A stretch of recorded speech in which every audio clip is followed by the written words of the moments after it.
Another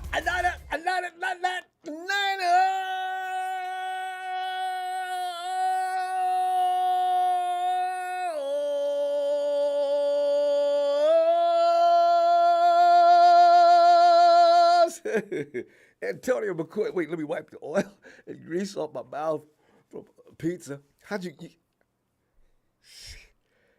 had me all figured out? It's Friday. You got to do pizza. And while you're doing it, you got to be singing ooh la la, ooh la la la la, ooh la la. Days are coming, days are coming, days are coming.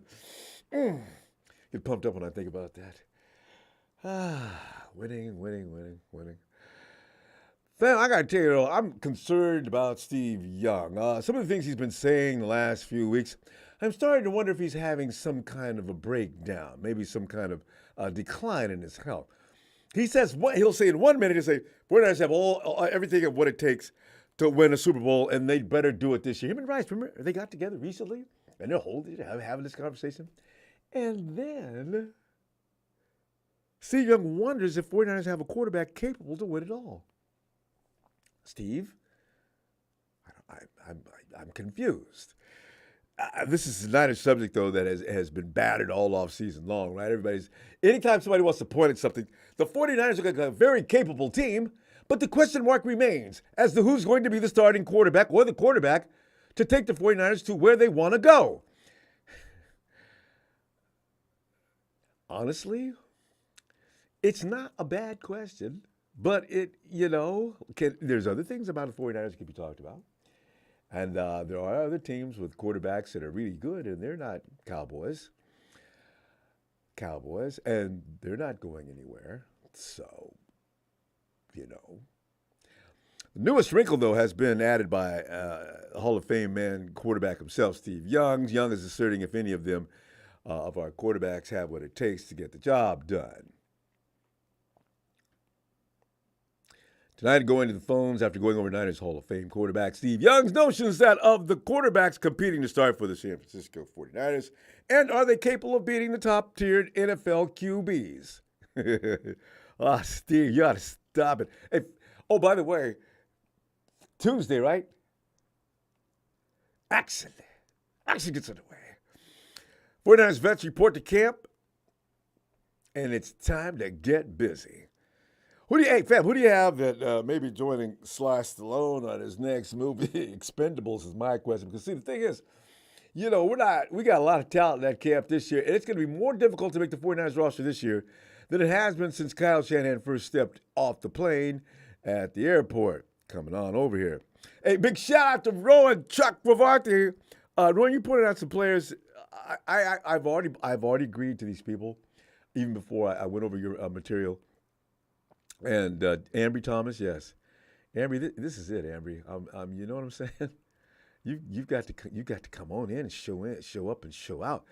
After being selected in the third round of the 2021 NFL Draft and showing promise, lost his job to fellow 2021 draftee J. Amador Lenore. The Niners signed Javarius Ward because they were thinking, how long is he going to take?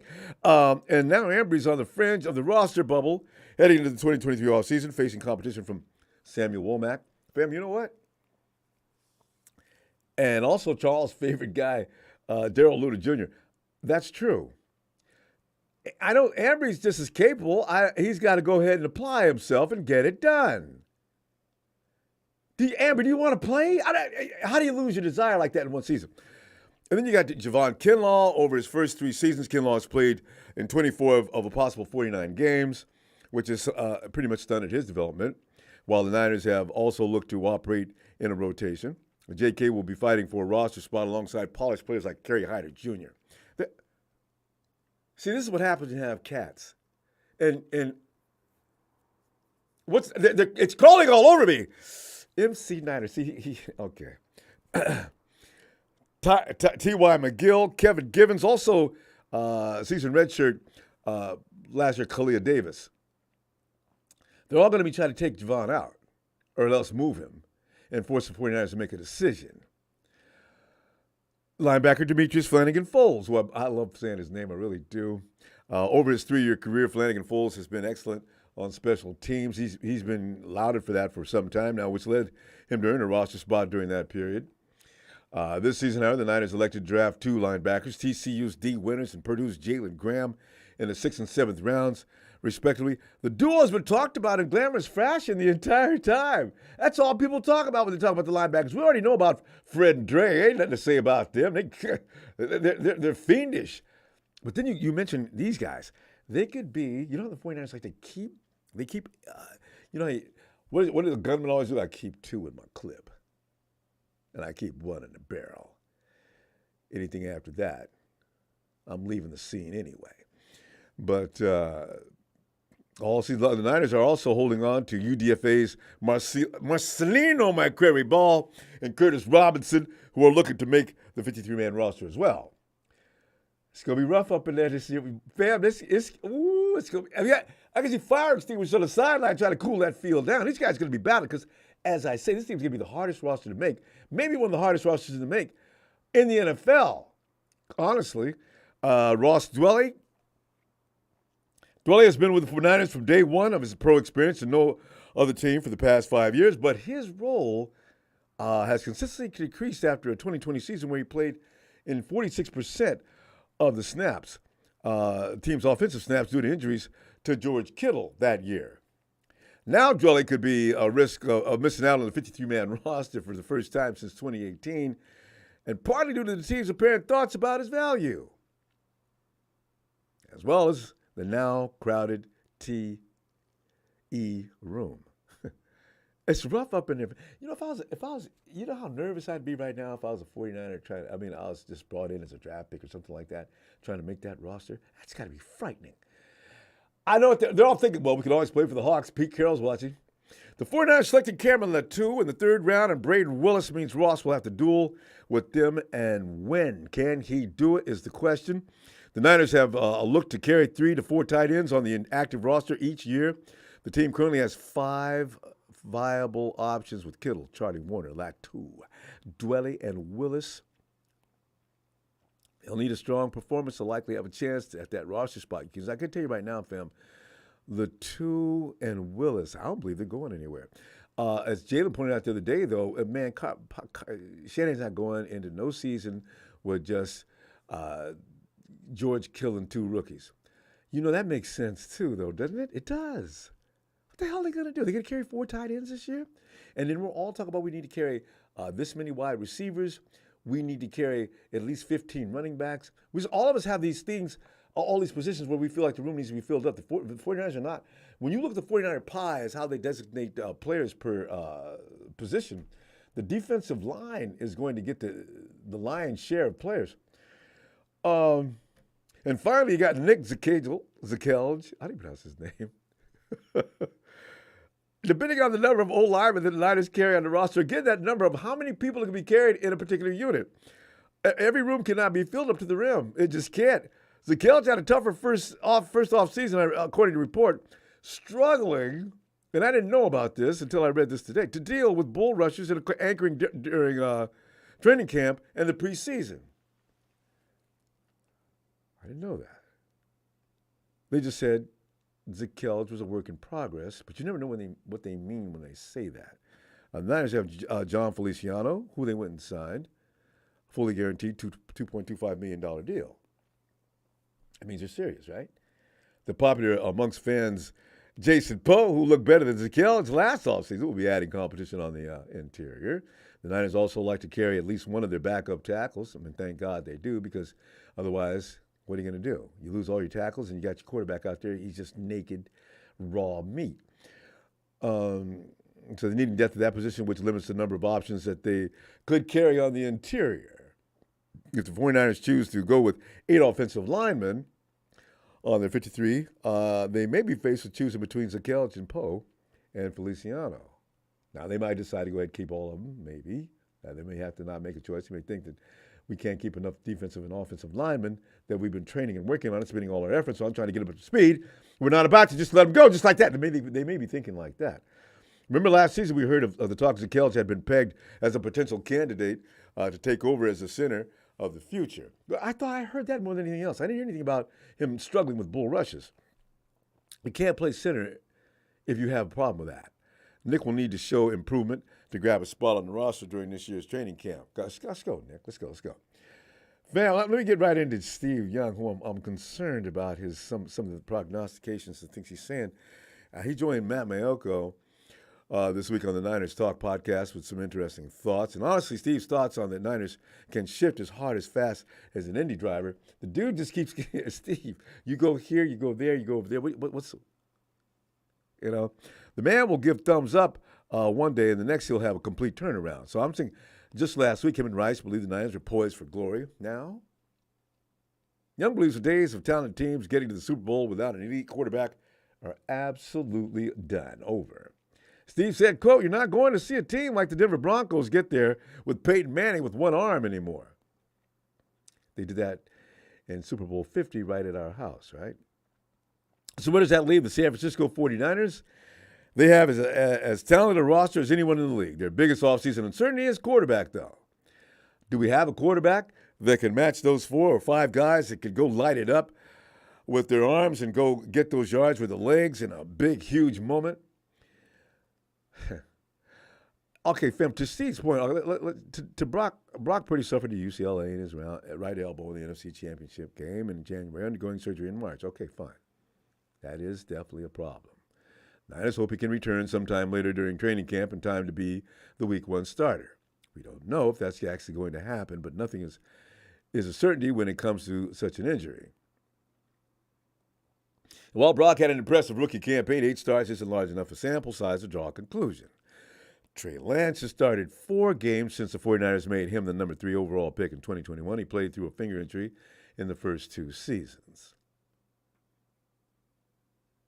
That's the first 2 games, I'm sorry. Monsoon-like conditions in the 3rd and suffered a season-ending ankle injury in the 4th.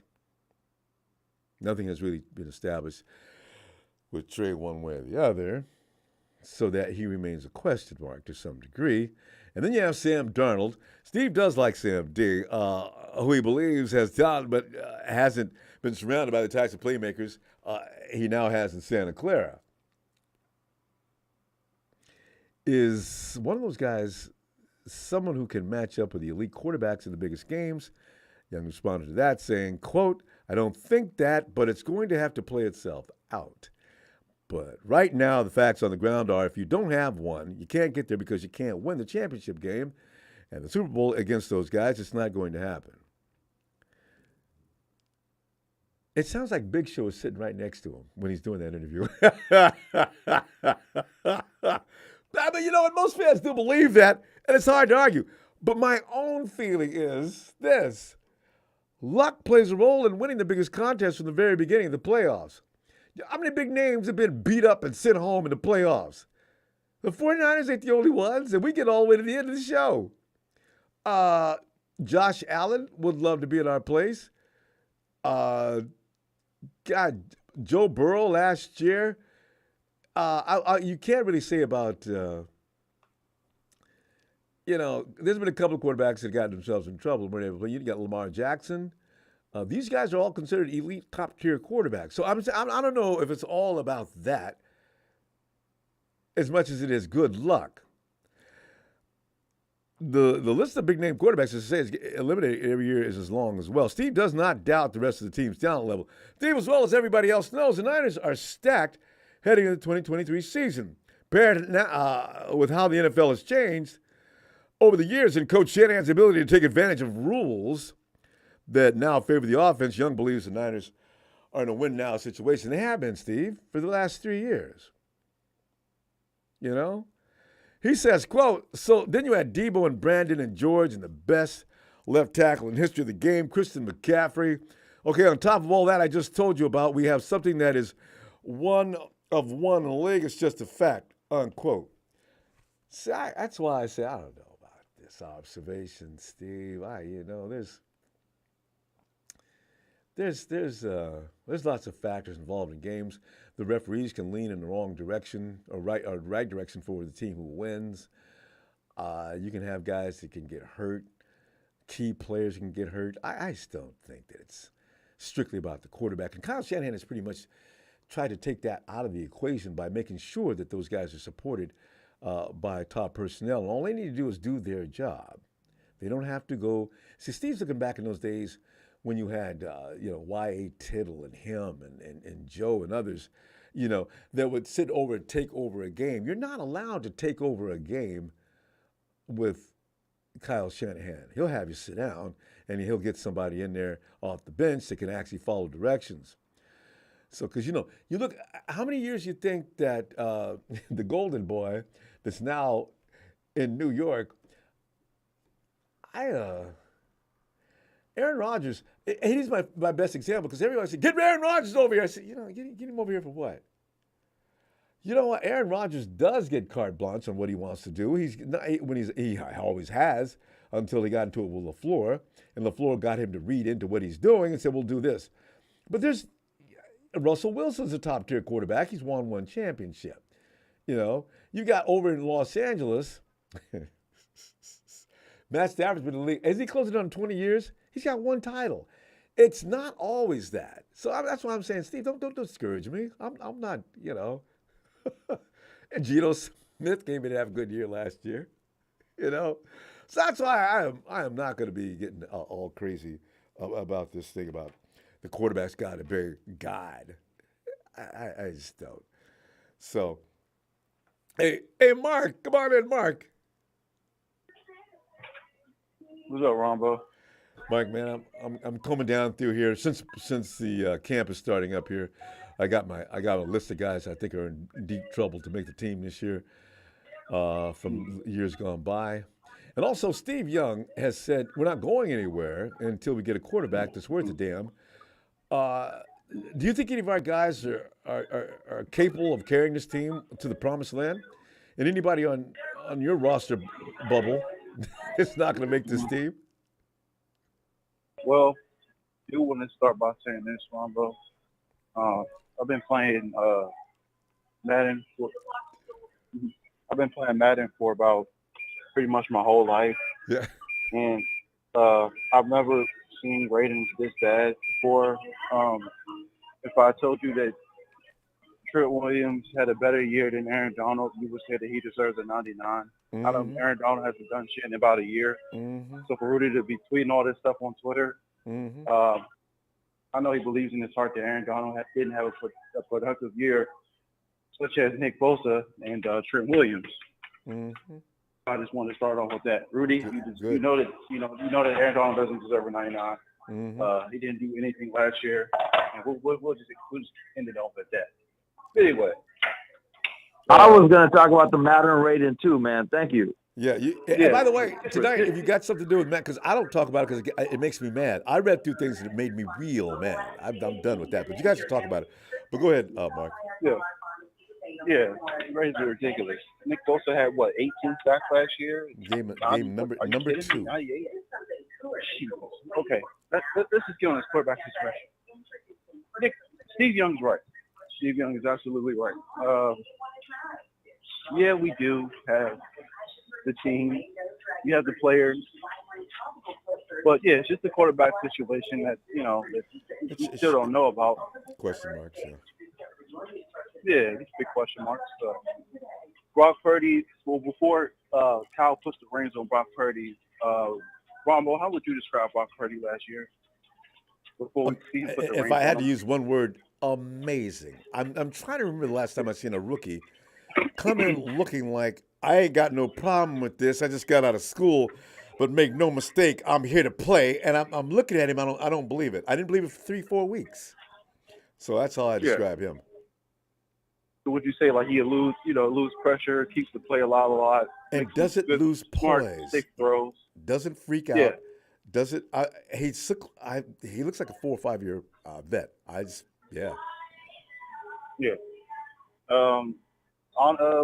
Sam Darnold, I haven't seen Sam Darnold play as much, but he can't. He's a runner. He can run.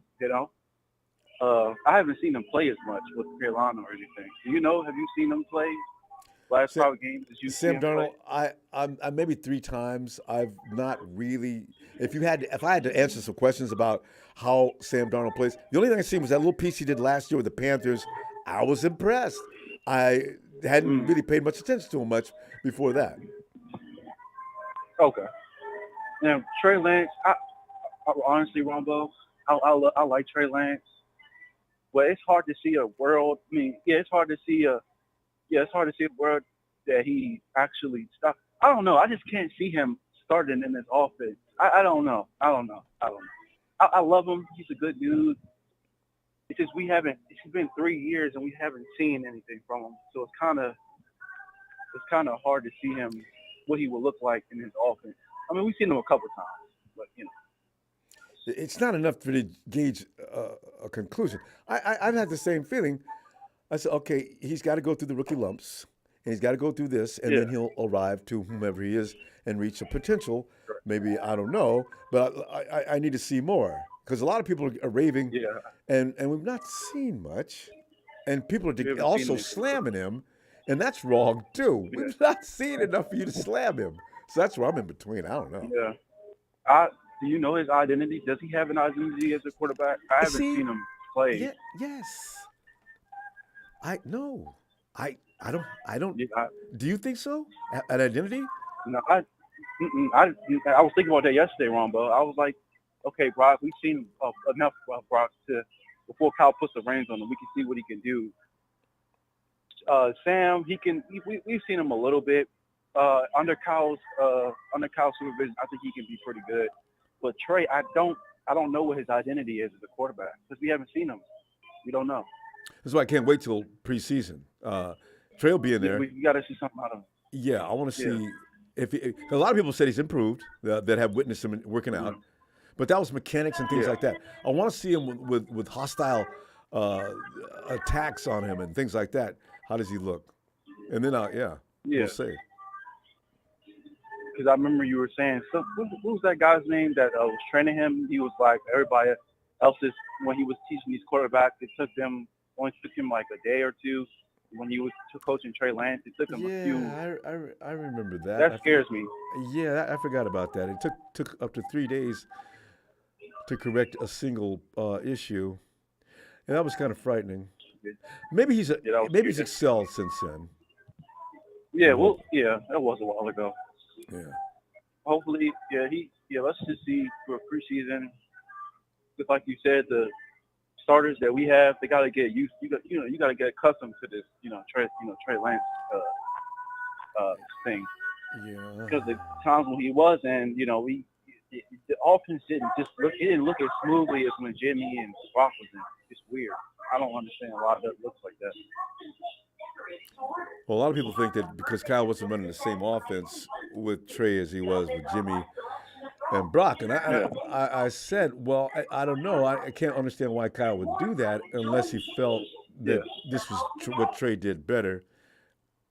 yeah. We'll find out. I do think sometimes, yeah, that's true. I do think sometimes we think a little bit too much as far as Yeah. Kyle. Maybe Kyle is a good dude. He cares about his players. He don't want to run them to the ground. No, he wasn't trying to get him hurt. That's just ridiculous. Yeah, I don't think he's that sinister. No, and no, because the rest of the guys in the Nah. locker room would know if he was. They'd figure that one out, or they'd Yeah, see something, right? So yeah, I don't know. I we're gonna remember find out. watching It's him gonna in be the preseason last year. it's gonna be fun to watch him Yeah, though. We're gonna see as he yeah, evolved and what it looks like. yeah, He's worked hard. yep, All right, yep. all right, Mark. Good stuff, All right, man. Always Rombo. appreciate you getting here. I'll be back Sunday. All right, man. All right, man. Okay, all right, bro. Have a good night. Yeah. Here's my dude now. The Big Show said, I agree with Steve. I've been screaming about our quarterback crisis. 10 steps ahead of Steve Young. It's the only position holding us back. Show, get in here. We want to talk to you. Here he comes. Hey, Jalen. Hey, Ray Jr. Cardinals, y'all irrelevant. Yep. Rams, y'all some bums. Mm-hmm. Seahawks haven't won a ring in 10 years and counting. Rombo, I know See. that can't be fun. Oh, I can't wait till 11. It's Yeah. coming, Rombo. God knows Eugene Smith ain't going to be able to do what Russell Wilson couldn't do. So, yeah, that's his name, by the way, Rombo. His I name's know, right? Eugene. Can you imagine? Yeah. Eugene, to me, was always a wussy's name, Eugene. Yeah, it is. Yeah, Eugene. Oh, I didn't let me know take that that back. Trevor Lawrence, his first name is William. I didn't know that. By the way, if your name is Eugene, I'm just playing. Okay, don't get mad. There's other. I'm Clarence not is playing. worse. That's a funny ass name. I ain't gonna lie. Ronbo playing. I'm not playing. That's a funny ass name. I'm gonna laugh at you if I hear it. Oh Ronbo. Why man. is Trent Williams not a 99 and he was graded, if I'm not mistaken, didn't he have like a 99.9 PFF rate? I mean, there's Last nobody year? rated higher than. You know what? I tell you what. There's nobody. Come We on can talk now. about this, but you know what? I'm trying. Nobody's better than Trent Williams at that position, Nobody. Ronbo. And why Aaron Nobody. got higher ranking than Nick? How in the hell? Aaron didn't even do. What did Aaron do last year? Didn't do any. Yeah, he had a bit of a down season last year, Ronbo. He didn't really do He anything. did. It was because of he really had a down He season. got The whole hurt. team did. And so he He gets, missed just by a his couple of name games. alone, he gets put in. But not Trent Williams. His name wasn't good enough. That's what I'm saying. These are the little things that I was reading. I'm going down the list of managers. What the hell is that? What? And you got Debo Yeah, at what man. number? And Okay. what's his name? What's his name over in Dallas, the And cornerback? Nick Bosa was double teamed. All day, every Who? day. Nick Bosa. Double Double team. team. I mean, yeah. I mean, hell yeah. I mean, who else you got out there to worry about to block? Eric Gard. I mean, yeah. So And what's that dude over in with the Cowboys playing Trayvon Diggs, what? Come on, man. Ronbo. They had Not Trayvon. the corner from the wide receivers, Seahawks. brother. The corner from the Seahawks, Ronbo, the rookie. I think he like a 92, 94 from just 1 year. 1 year. I still know what they go. I mean, it's Madden. It's a game at the end of the day, Ronbo. It's a damn game. I know, it's. I know, but it's a lot of prestige because it's got a tradition now. Everybody looks at it. Yeah, my boy has lumbered this on Madden, and everybody takes that seriously. Yeah. Hey, Ronbo, let me ask you something. So I've in the past we've had previous conversations about how I feel about Kyle Shanahan if he don't get a ring this year, and how you were saying basically as long as he's competitive, it's not really a problem. So let's say he does not win a ring this season. What is a good way you can see this season ending where the fans won't be like pissed? Up in arms. Because if we lose in another NFC championship, Ronbo, Ooh. that's gonna be a problem. And we can't go one and done in the playoffs. No. So how can you see us losing without the fans not being pissed if we don't get a Super Bowl this year? That's a good question because there is no way. There is no If we lose a third straight NFC championship, Ronbo, some people are gonna be pissed. And if we go one and done in the playoffs, oh man. And Jalen, if they don't make the playoffs, the that'll be even worse. Yeah, the music. We might have to start win playing. the Super Bowl, Rombo. Yeah. We have to win the Super Bowl. Kyle, I'm sorry. I don't care who you got out there at this point, dude. You gotta lay in the bed that you made, dog. You could have had Deshaun Watson. You could have had Patrick Mahomes. You could have had you could have took somebody in 2018 when Jimmy G tore his ACL. But I mean, now look at what you got to deal with, dog. Most important position still not taken care of 7 years into the game. You still haven't got the quarterback position that we know of. Now, Brock Purdy, we don't know. We don't know. I think Brock Purdy, me personally, I think he the future. It's just his arm busted up now, Ronbo. So we don't know how that's going to affect him. Well, according to the doctors, and I know they may have been paid to say this, but normally that procedure is not like a lingering ACL or something like that. Usually, once it's fixed, you're cured. Yeah, I mean, y'all can say whatever y'all want. Kyle, he's out of excuses now. He got to win a ring now. It ain't no more excuses. Like, there is no way you're gonna be able to keep fans calm if Kyle Shanahan makes it to a third straight NFC championship and loses. He has to win the Super Bowl. There's no other option. What's the coach's name in Dallas? He's another guy. See, he's lost in silly fashion a couple of times too. And he's got to be on the but ice. Ronbo, the thing about him, though, damn it, the guy hasn't made it past the divisional round, though. Like, we've literally been in the Super Bowl and in NFC championships, and we just keep falling short. The Cowboys are just flawing. The Cowboys are just losing in the divisional round. But we're literally right there. Yeah, like we're right there at the door every time. Wait a minute. Rams, And don't say nothing because you know what? You guys, y'all went to 2 Super hey, Bowls, Rudy, okay? hold on And, now, Rudy. Rudy, damn it, oh damn it. Here we no, go. Here we go. and Here we go. No, oh, no, no, no, no. I got him, Rombo. I got him. Don't worry about it. Don't even get ooh, worked up over these bums. Rombo, 60 years, 2 rings. They want to clown us about how long it took us to win a ring, but it took them a whole, 25 years in I know. between to win another ring? It Thank took you. you 25. Rudy, 2000. The next one was won at 2022? Dog, that's 22 whole years.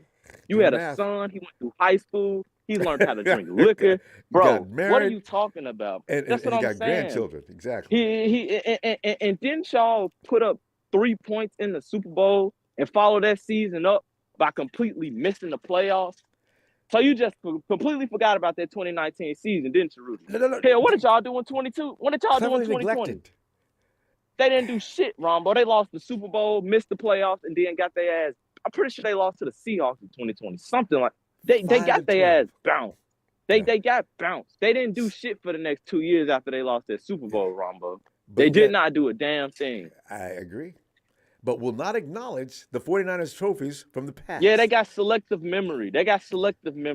I ain't on that. I'm gonna call you out on that shit, Rudy. Y'all put up 3 points and then followed the next season of not doing a damn thing. Y'all missed the playoffs. You missed the play. How you missed the playoffs at 9-8, Rudy? You know how embarrassing that is. They won't answer. How you missed the playoffs at 9-8? Yep. Then the following season in 2020, y'all got bounced. I forgot who they lost to, Rombo. I think they lost to Seattle. It was during the COVID year, Rombo. They lost to somebody. Yeah, it was embarrassing. They I lost to the remember that. Packers. They got their ass blown out by the Packers. It was like 14-35. Got their ass kicked. And don't forget man, how the Eagles ran them boy, out. y'all got blown out in the playoffs and then missed the what the fuck? All right, Rombo.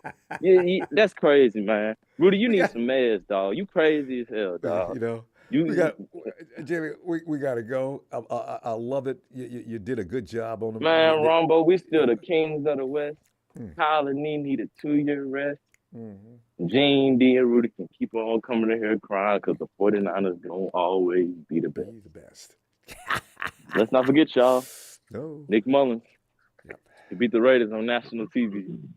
Prime time. This wasn't just some game of the week that you could catch in SoCal and NoCal. Nah, everybody in the world got to see it. Alcatraz, people in Alcatraz, damn it. All sorts of mental institutes, goddamn igloos, swamps, the biomes, all sorts of stuff. Voodoo, witch doctor saw it through potions and all sorts of man.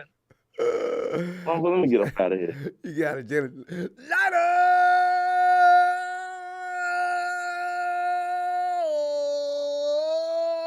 Man, Jalen always knows how to put them people in their place. Hawks and Rams, you guys got how many? 3 titles between you, and you're talking to me about. You guys, those titles you got a long time ago with all the dust forming on them and everything, those have expired. You got to have some modern day titles. We've been the best team in NFC West since 20. Oh my God! Hey, Jack. Jack, me devil, Jack, big wig. Tonight You. on Ronbo Sports, Jack, we are giving shout out Mhm. to the black community and Rombo's twin cousin brother, Irvin Johnson, Magic Johnson, everybody, has just bought the Washington Commanders. Oh, that went through? He has just said that he's officially the owner of the Washington Commanders. So, it's a great thing. I love this, and we need to see this kind of stuff. You know what I'm saying? I mean, Yeah, it shows you right there that anything is possible. This man was about to die, Ronbo, from HIVs when they had no cure back then. Right. And he refused to be denied. And everything he's been through. Even at that time, having a son that's gay, and all the stuff that he's been through, man. Now look where he's at. Okay, it didn't work out with the Lakers.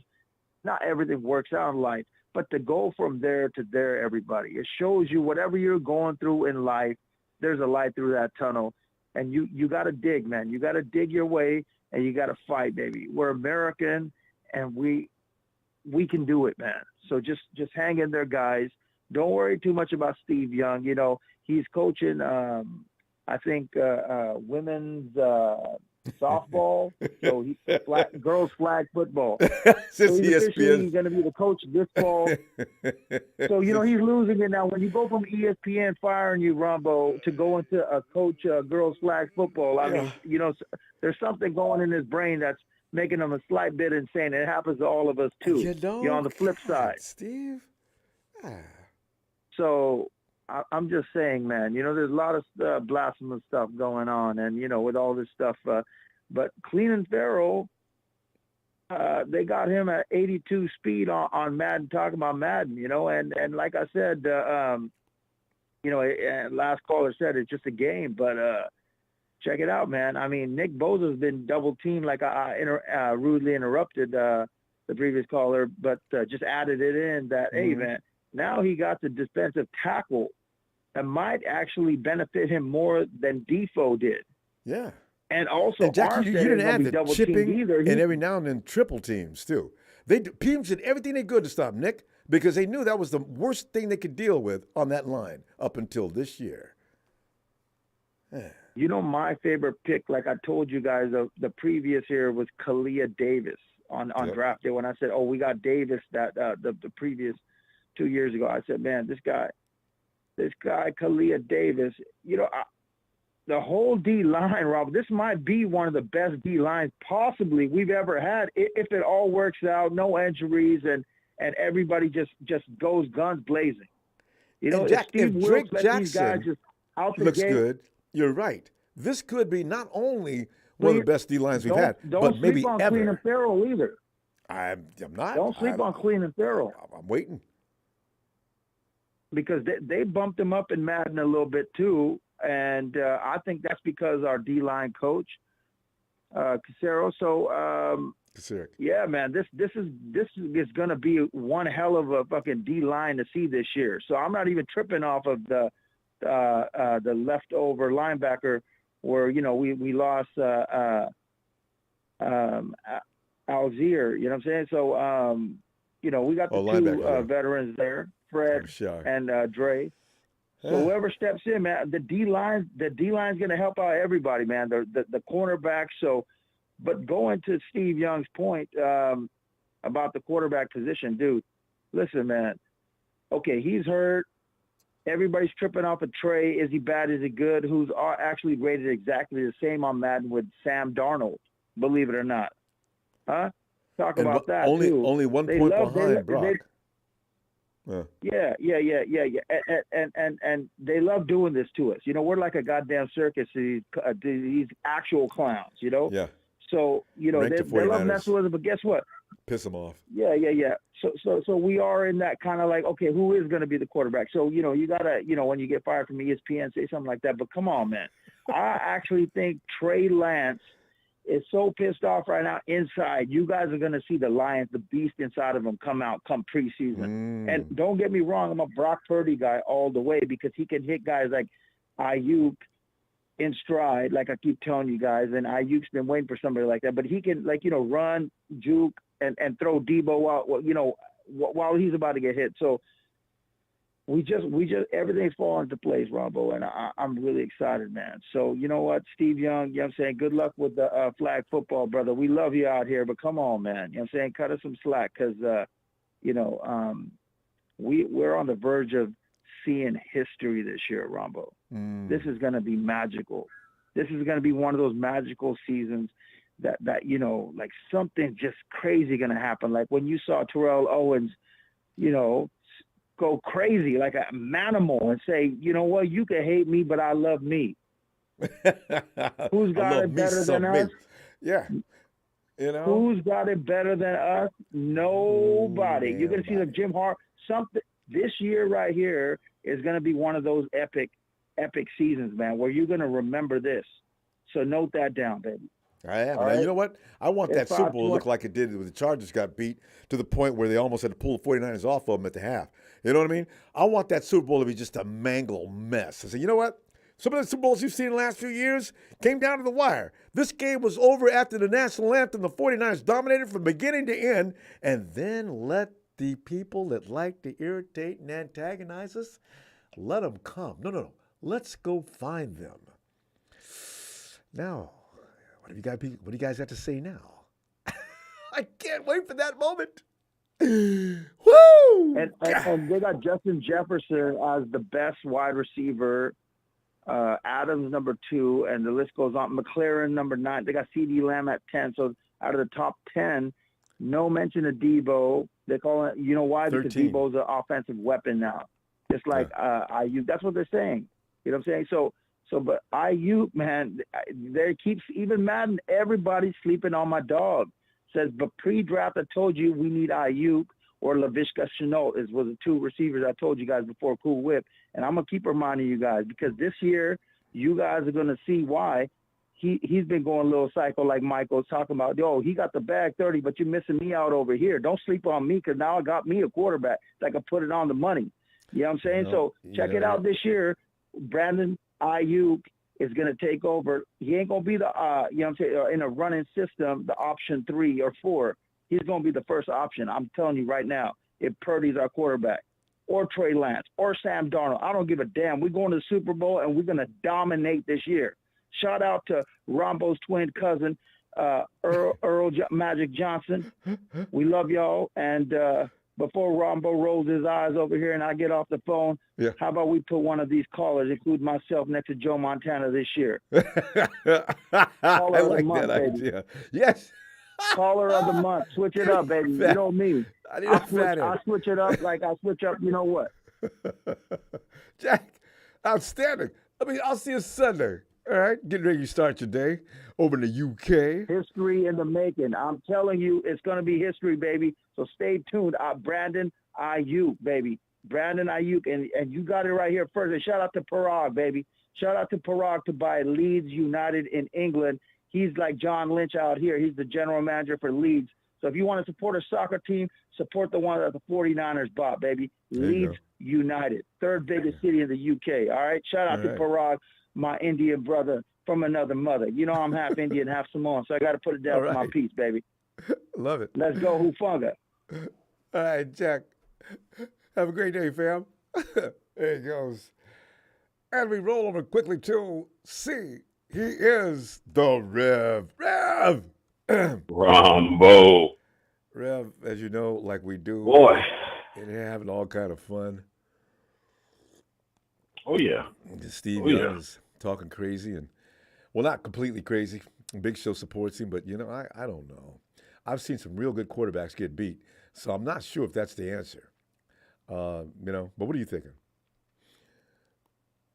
Well, we're going to jump into this one. So, first of all, I just want to start this off with, we'd like to give a shout out to the man, the myth, the legend, Ronbo, for giving us this platform to speak our minds and our hearts about our beloved 49ers. Yeah, it's my pleasure. Thanks, Rev. I want to give a shout out to my 49er family worldwide, repping that beautiful red and gold 24/7, 365. Well, got that out the way. This is, I heard the conversation with Steve Young. I agree to disagree, but then again, it's Steve Young. So, I know, right? his opinion, it matters, but it doesn't matter. You know what I'm saying? Like he got us number 5. He got the monkey off of his back. So he has a little dog in the fight, but right now we got to focus on being a team. We got to focus on game by game. This game is won by inches, is won by points, is won by a lot. So, we won't know nothing until we get on the field. If Brock Purdy, I saw in the comments, somebody said something about Brock Purdy, Deacon dunk, yada, yada, yada. Guess what? I don't give a damn. Deacon dunk it all you want to. You know, Joe Montana did it. He I did mean, it in some 1981. people don't know what the West Coast offense is. I've always marveled at that. Exactly. I said, how long have you guys been watching football? Exactly. Dinking and dunking. I If you mean, got the personnel to do it, let's you do it. well, if we want to go even further, that's why I praise my Book of Champions off of the great Bill Walsh, which invented the concept of the West Coast offense. Yeah. That's what it's designed to do. Yeah. So, And this by the team, way, amplify a little I'm bit, Rev, on the fact that it takes pressure off the offensive line. It gets the ball in the playmaker's hands Absolutely. immediately. It causes adjustment issues in the defense. There is a method to the madness. It's not a bad thing. Sitting back in the pocket waiting for a long right to deliver while the defense comes and creams the quarterback, there is a problem with that. Yep. I don't understand it. Dinking and dunking is a bad thing. That's why I say it all the time that we, as the 49ers, Bill Walsh, as the great coach that he is, he set the standard of what the league is today. Like literally, he alone set the standard of developing other sets within the offense from the West Coast offense. Every other offensive set that any other coach today uses is based off of the West Coast offense. Mm-hmm. Facts. Now it's picked up momentum in the last 4 or 5 years. Exactly. Everybody's So, trying to run Shanahan's offense, which is the child of Walsh. I mean, Shanahan, I have my beef with Kyle. Like I said, we all do. He has a good offensive mind. He just sucks as a head coach. I won't call him a genius. That I won't call him, but he does have a very good skill set. But he's also a major choke artist. I mean, facts are facts. Like I'm gonna be real about it, fam. Like, he's our head coach. I understand that, but he's also a choke artist.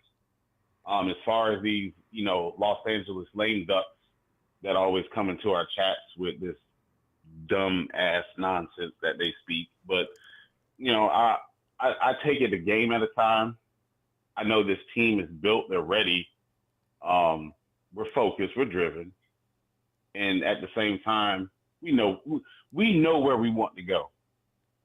We want number 6. I get that, but you got to earn it. You have to earn it. This is what Jerry Rice and everybody in the chat, 49er fan worldwide knows, that man alone, the GOAT, fuck Tom Brady, the GOAT is Jerry Rice, period. But Jerry Rice always said what?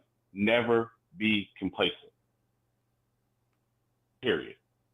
That alone, his work ethic alone spoke volumes within that organization. And still to this day, that's why he is the GOAT. I don't care if Tom Brady won 10 Super Bowl rings. He still won't be the GOAT by Jerry Rice is the GOAT. So, it's if they keep that mentality of not being complacent and go out there, work hard, play hard, do your job, hey, we're going to get number 6. I don't care what reporters say. I don't care what fans say. I don't care what haters say. I said it before and I'm going to say it again from the great Ray Lewis. You got to put your helmet on the same way I do. You got to put your pads on the same way I do. And we get out on the field and we handle our business. Yeah. Period. We fear nothing. Bam. We fear nothing. So I'm going to leave it at that. So, Ronbo, I thank you. We love you. I appreciate this platform. And y'all know how to Rev end it. In order to be the man, you got to beat the man. Amen. Let's go. Let's go. Red and gold till I'm dead and cold. Let's get it. Great Appreciate stuff, it, my brother. Rev. Down the fam, y'all be safe, be blessed, be cool.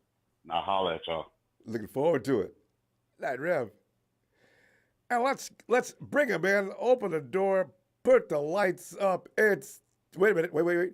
It's Mr. Block Eyes who says, far as Steve, look, the quarterback's got talent, but at the end of the day, it's about the play calling. Kyle needs to quit being bleeping conservative. Cockiness needs to bleep and go. It's too many damn weapons. Mr. Block Eyes, we feel it. Whoa, so many of us in your corner.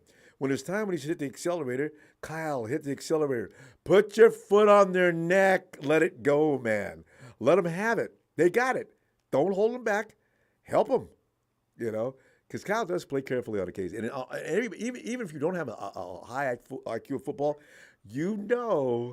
when Kyle is actually playing cautiously in order to avoid a possible screw up that can change and shift momentum. You've seen him do it. You saw him do it in the Super Bowl. Kyle did not want the Chiefs to get the ball back. Why? So he let that clock run out going into the half. I said, Kyle, you know what, Kyle? There are times when you need to trust those guys. Hey, let me bring him in. He is. Chill. Bill. Phil. Hey, Ronbo. Phil. I am so glad that we are getting so close to putting pads on. Yes. Because then all these other idiots, the pontificators, won't be coming out of the woodwork and saying all this crap. Yeah. It'll be clear. That's a good when point. the rubber hits the pavement, that's when we're going to start. These guys will start crawling back under their rocks. They'll have to, Phil. They'll have to. Oh. And as for Steve Young, first of all, he's probably flustered because he just got laid off by ESPN. Yeah. So he's not thinking straight. Second of all, he just got off the golf course, which he said he played right-handed. So, I mean, he doesn't know where he's at anyway. I forgot about Steve being left-handed. I mean, Golf, it's just that he really didn't say we don't have a quarterback. He just said you need a quarterback, blah, blah, blah. Well, and Phil, so, do you agree with what that? I want to say to Big Show is, what makes you think Brock Purdy isn't the guy? Because statistically, for those 8 games, he was better than Mahomes. I was going to 33 mention points that. a game, led the NFL. He had a higher passer rating. He had better stats all the way around. His pass yardage per attempt. They say he's a dink and dunker. His pass yardage per attempt was 8.1. Mahomes was 8. So nobody holds the ball just anymore, crazy. Phil. That's what a lot of people don't understand. The stinking duck thing. Nobody sits in and holds the ball. I'm going to wait till it gets down about 40 yards. I'm going to let it fly. No, you're not, because the defense is going to lay you down. That's what I'm saying. You have to fix that so you can set that play up. It's not a play that you run every few minutes You know either. what? How many times did Steve Young throw slants to Jerry Rice and Jerry broke it for a touchdown? All day. 10-yard pass. All day. Here and there. Him and Taylor. Yeah. I mean, football's a game of strategy. And we've got the same kind of wide receivers with Debo and Ayuk that can catch it short and run it all the way. And it's so exciting. I love that. Watching Debo steamroll people down the field, I get such a rush off of that. I know Jalen Ramsey gets a rush out of that too. Bam! I hear all these people, and the Niners are always in the conversation, but they always try to put it on like Philly or somebody else. Oh, they don't have a quarterback. Oh, they don't have this or whatever. They're scared shitless of the 49ers. They do not want to play the 49ers. Because we're pissed off. They had no business getting away last year. I mean, what was the record of teams after the week after they played the 49ers? It was like 0-16. That's right. Not one time did a team recover from a 49er game. Except the Chiefs, Well, the Chiefs had a bye the week after. So they had 2 weeks to recover. I forgot about that. So anyway, Ronbo, you know what? I'm just so glad we're about to put on the pads. We'll find out Monday what the status is because Kyle and John Lynch have their presser on Monday. We'll see what's going on. But I think, we're in great shape. So I do too. Anyway. And this thing But about... I don't know why people have any kind of doubt in Brock Purdy. Well, because they just don't believe it. Phil, it took me 3 weeks to believe it. And then the other thing is, Ronbo, what is their solution? These people that criticize our quarterbacks and say we need to get a franchise quarterback. Well, Big Show, what's your solution? You have none. Brock Purdy's the guy we got to go to battle with, or Trey, or Sam Darnold. One of those three. But that's all we got. And I'm happy with them. I like that quarterback room. Yeah, because franchise quarterbacks don't grow on trees. And when we start talking about go get somebody, I always wonder who to go get. And Well, we also, tried with Trey.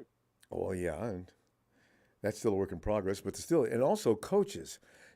Coaches that win, you don't just throw them out. Somebody even said Saban, if he has another, I said Saban's not going anywhere. What are you talking? If he loses the national championship this year, guys, those. Ronbo, if they fired every coach, all 32, Kyle Shanahan would be the number one draft of the coaches to rehire. Yeah, probably. I mean, he get a job overnight. It's So ridiculous. Yeah, We're pretty much set as far as having the best of almost everything. If Brock Purdy does what he did last year, and we stay healthy, we're winning the Super Bowl. I don't see anybody stopping that team. Not now. The defense got better, and they were good last year. And the offense got way better. Now you got McCaffrey getting in work before the season starts. He's got to stay on his feet. But my God. The defense, one weakness was pass defense. We were like 15th in the league in pass defense, mainly because we didn't have a pass rush other than Nick. Pretty much. And now we've got Armstead coming in at the beginning of the year, and Hargrave, and hopefully Drake Jackson. We're relying on him, but I think we could use a little depth at edge rusher. But that's, I've been saying that since day one. But yeah, it is what it is. Busting the bank for that guy, though. I still think we're going to, maybe get, instead of 44 sacks, which is what we got last year, I think we'll be well over 50. Yeah, I'll say minimum 55. Yeah. Well, 55 was second in the league last year, and that was KC had 55. Tell you. But, Philly had 70, but they lost a big chunk. Oh, my God. That's going to be nobody's done that since what? That 70's like unreal. Yeah, they almost set the all-time record. So I think they're not going to do that again. No, they're not going to do that again. They didn't do it in the Super Bowl either, which is really weird. Ronbo, you know what? Let's go. Strap it up. That's ready to go. I'm ready. Get rid of all this what if shit, and let's get down to the rubber meets the road. I'll see you Sunday, Phil. Always a pleasure. All right, Ronbo. All right, Phil. Okay. Talk to you later. Looking forward. Bye. Bye. Michael. Michael. Hey, Ronbo. How's your night going, buddy? Mike, it's going great. We're talking about Steve Young. Steve goes back and forth. forth. Steve Young, better change to a quarterback. Oh, yeah, that's right. Michael actually I met him in person. Michael lives down the street from his family. Connecticut boy, yeah. Yeah. Well, Michael, explain what Steve's going through right now. 1 minute he says we're the team, and the next minute we're not going to beat anybody in a big game until we get a quarterback that's equal to some of the talent they're going to be playing in those big games. I mean, look at it. Look at it. When Montana played, it's like almost like saying the same thing about Steve Young. When Steve Young was going to play, you think, you know what I mean? I mean, Steve, I don't know why would you think these quarterbacks stink, but these guys, hey, Mike, you bring up a good point. Name some quarterbacks that had no business beating Steve Young or Joe Montana in big games. Big games. Think of it. Let's see. Phil Simms. You know what, Phil Simms? What is your opinion of Phil Simms? I mean, he was a good quarterback back then. Yeah, he was. He was good. He was good. I mean, I watched all the games where they played against the 49ers, and he had some good games against He always had a good game, right? Right, he always did. Oh yeah. I mean, Yeah, and see, I mean, well, he I don't know okay. why Steve Phil's would not a pick customer, him. but we do tend to. Most of the time we lose, and since Shannon's been there when we were healthy, Mm-hmm. we didn't. I'm trying to remember the worst quarterback that beat the 49ers and had no business doing so. The Those worst three losses, quarterback, I would say. those losses we had when we went Trying to think 13-3. Lamar Jackson, also Lamar Atlanta Jackson. Falcons Mm-hmm. quarterback.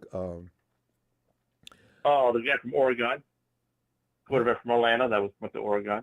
Yeah, Remember the guy? his name is slipping my He mind beat right us now. last year. Remember he was a running. Remember he ran. He was a Oh, quarterback yeah, last yeah. year. Oh, you know, Mm. oh God, yeah. So the you know what, Michael? The Falcons have actually got something going on with the 49ers. You know what? They do. They got a When good we running back lose, coming in from Texas. I'm talking about for years. This has Mm-hmm. been an Oh ongoing yeah. thing. The Falcons would jump up and beat the 49ers when the 49ers were beating everybody but them.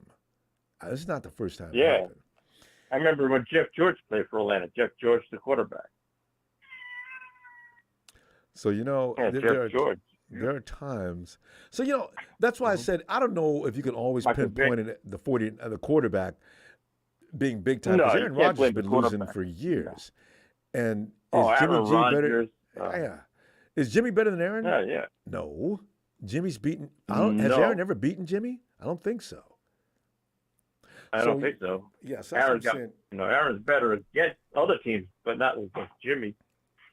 Oh no, he beat us that one year before last. And That that one last year, yeah. second when everybody says Juice should have just down the ball in front of them. You know, and they got away that time, but Jimmy came battling back on him, and we still lost at the last second. So yeah, Aaron did beat Jimmy once. Yeah, but no, I can't wait for preseason start. You got to figure the first preseason game is August 3rd, Brown Jets, August 3rd, the Ohio game. Yep, that's the first preseason game starts August 3rd. So that means Yeah. we're getting closer, guys. Oh yeah, I just want practice to start. I don't even need a game. I just want I to hear can't about wait what's for going on practice. in I practice. can't wait for them to practice with their pads on and really, the quarterbacks start throwing good and all that. I just want to see how our quarterbacks look. Because the writers always make things up and exaggerate, Mm-hmm. and about the workouts. I just want to see how Trey Lance, going to look after the summer workout he had with Mahomes and the other guy. I just want to see how Trey looks because this is it, man. He's working guys. hard. I mean, if Trey comes into preseason and does great, Lights it thank up. God. If he does bad, then we took a chance. Think of the last time, we had a bad quarterback, but. I believe in Trey. Because, a lot of my friends been in his shoes in high school football and college. So they've been in his shoes. They know how it is, and they just work. They never gave up, never put themselves down. And, Purdy, I can't wait to see Purdy back on the field again. It's that age and you're trying to make a name for yourself. That could be really that's mentally strenuous. So Yeah. But you know what? Trey's I feel been bad for the beaten. kid. I just wish him. Well, yeah, he's going to be putting all his effort into it because he's been browbeaten and talked about and disrespected this whole time. Oh. Look out for Trey. Watch out for Trey. He's going to be like the A train. But then you got Sam Darnold He's gonna on come the in other again. hand that's been disrespected for Sam years. Darnold, well, So both of them got something to maybe prove. That's going to be a fun competition to watch. Sam Darnold's got a lot to improve. Sam Darnold has to improve because look at him. He was drafted by the Jets. That was bad. Number 3. Carolina is lucky. He had a couple of good games at the end of last year. Now he's with a good offense, a good coach. This is his time to either shine and Or maybe go hope home. a good team will pick him up down the road, or you'll be back to square one again with him, seeing ghosts. No, Donald, if he doesn't And I do hope we something don't see here, ghosts. yeah, well, if he doesn't do something this time, he's pretty much that's it for his career. His So that's career, he a might lot go of to pressure. XFL. Yeah, Maybe oh, go yeah. to XFL. Go play over there. Or USFL. Somewhere. And prove yourself. But I think this is Trey and Purdy's team all the way. Out of those two quarterbacks, that's it. Not going to be Darnold's team. I think it's going to be Trey or Purdy. That's what I see it. Well, yeah, they've got the most time with Kyle, so Yeah. they got the advantage. Yep. So we're gonna find Yep. out. And the tight ends and the receivers. I can't wait for Kittle time and Ah, Ayuk and is CMC. Ross Little Michael? CMC Michael? shake. Michael? Yep. Michael? Is Ross Dwelly going to make this team? I think you will. Something's going to tell me either he makes it. Now, if he don't make it, watch the Raiders try to get him because of Jimmy G. Hadn't thought of that. Maybe the Raiders. If he gets cut by the Niners, maybe the Raiders will slip in. Every Because team Jimmy G. leaves some spots to pick up players after that cut, Mhm. too. I forgot about that. Maybe, if he gets cut by us, Jimmy G is probably going to watch how, if any of the 49er players get cut, he might try to bring him over on his side. You never know with Jimmy G. Yeah. A lot of people like Jimmy G. Jawan Jennings. Yeah. The You Raiders think of would a lot definitely of the pick him up in a 49ers that heartbeat. still have heart for, Yeah. Think of a lot of the 49ers that still have heart for Jimmy G. If they get cut, you know what they're going to want to go to? Jimmy G. And they want to get back at the 49ers. That's what they're planning for. Well, they've already made it. That's what I'm afraid. The Raiders are already New England West, so Yep. that'd be pretty fun. But you watch. Or if any of the New England Patriots get cut, maybe he'll go there too. Yeah. You got to watch the Niners and the Patriots. If any of those players get cut, they could go to Oakland. No, Las Vegas. Yeah, they go to Vegas. They go to Don't Vegas. feel bad. I have the same problem with the Chargers. I cannot call them the Los Angeles Chargers. It just doesn't. The brain cannot make that connection between the mouth and the word coming out. It's still the San Diego Chargers. You think of all these years that you and I grew up in football, everybody in the 49 Empire, back in the 80s and 70s, how many teams moved left and right? They moved left and right. That's So we're gonna like the find Baltimore out. Colts and Indiana and all that. Yeah. Anyway, But, we're gonna go. Hey, I'll look for you Sunday, and let's see what's up. Sunday's perfect. All right, You too, and all 49 Empire. Have a good night and stay safe and have a good weekend. you too. Night, Michael. Oh God, let me read this.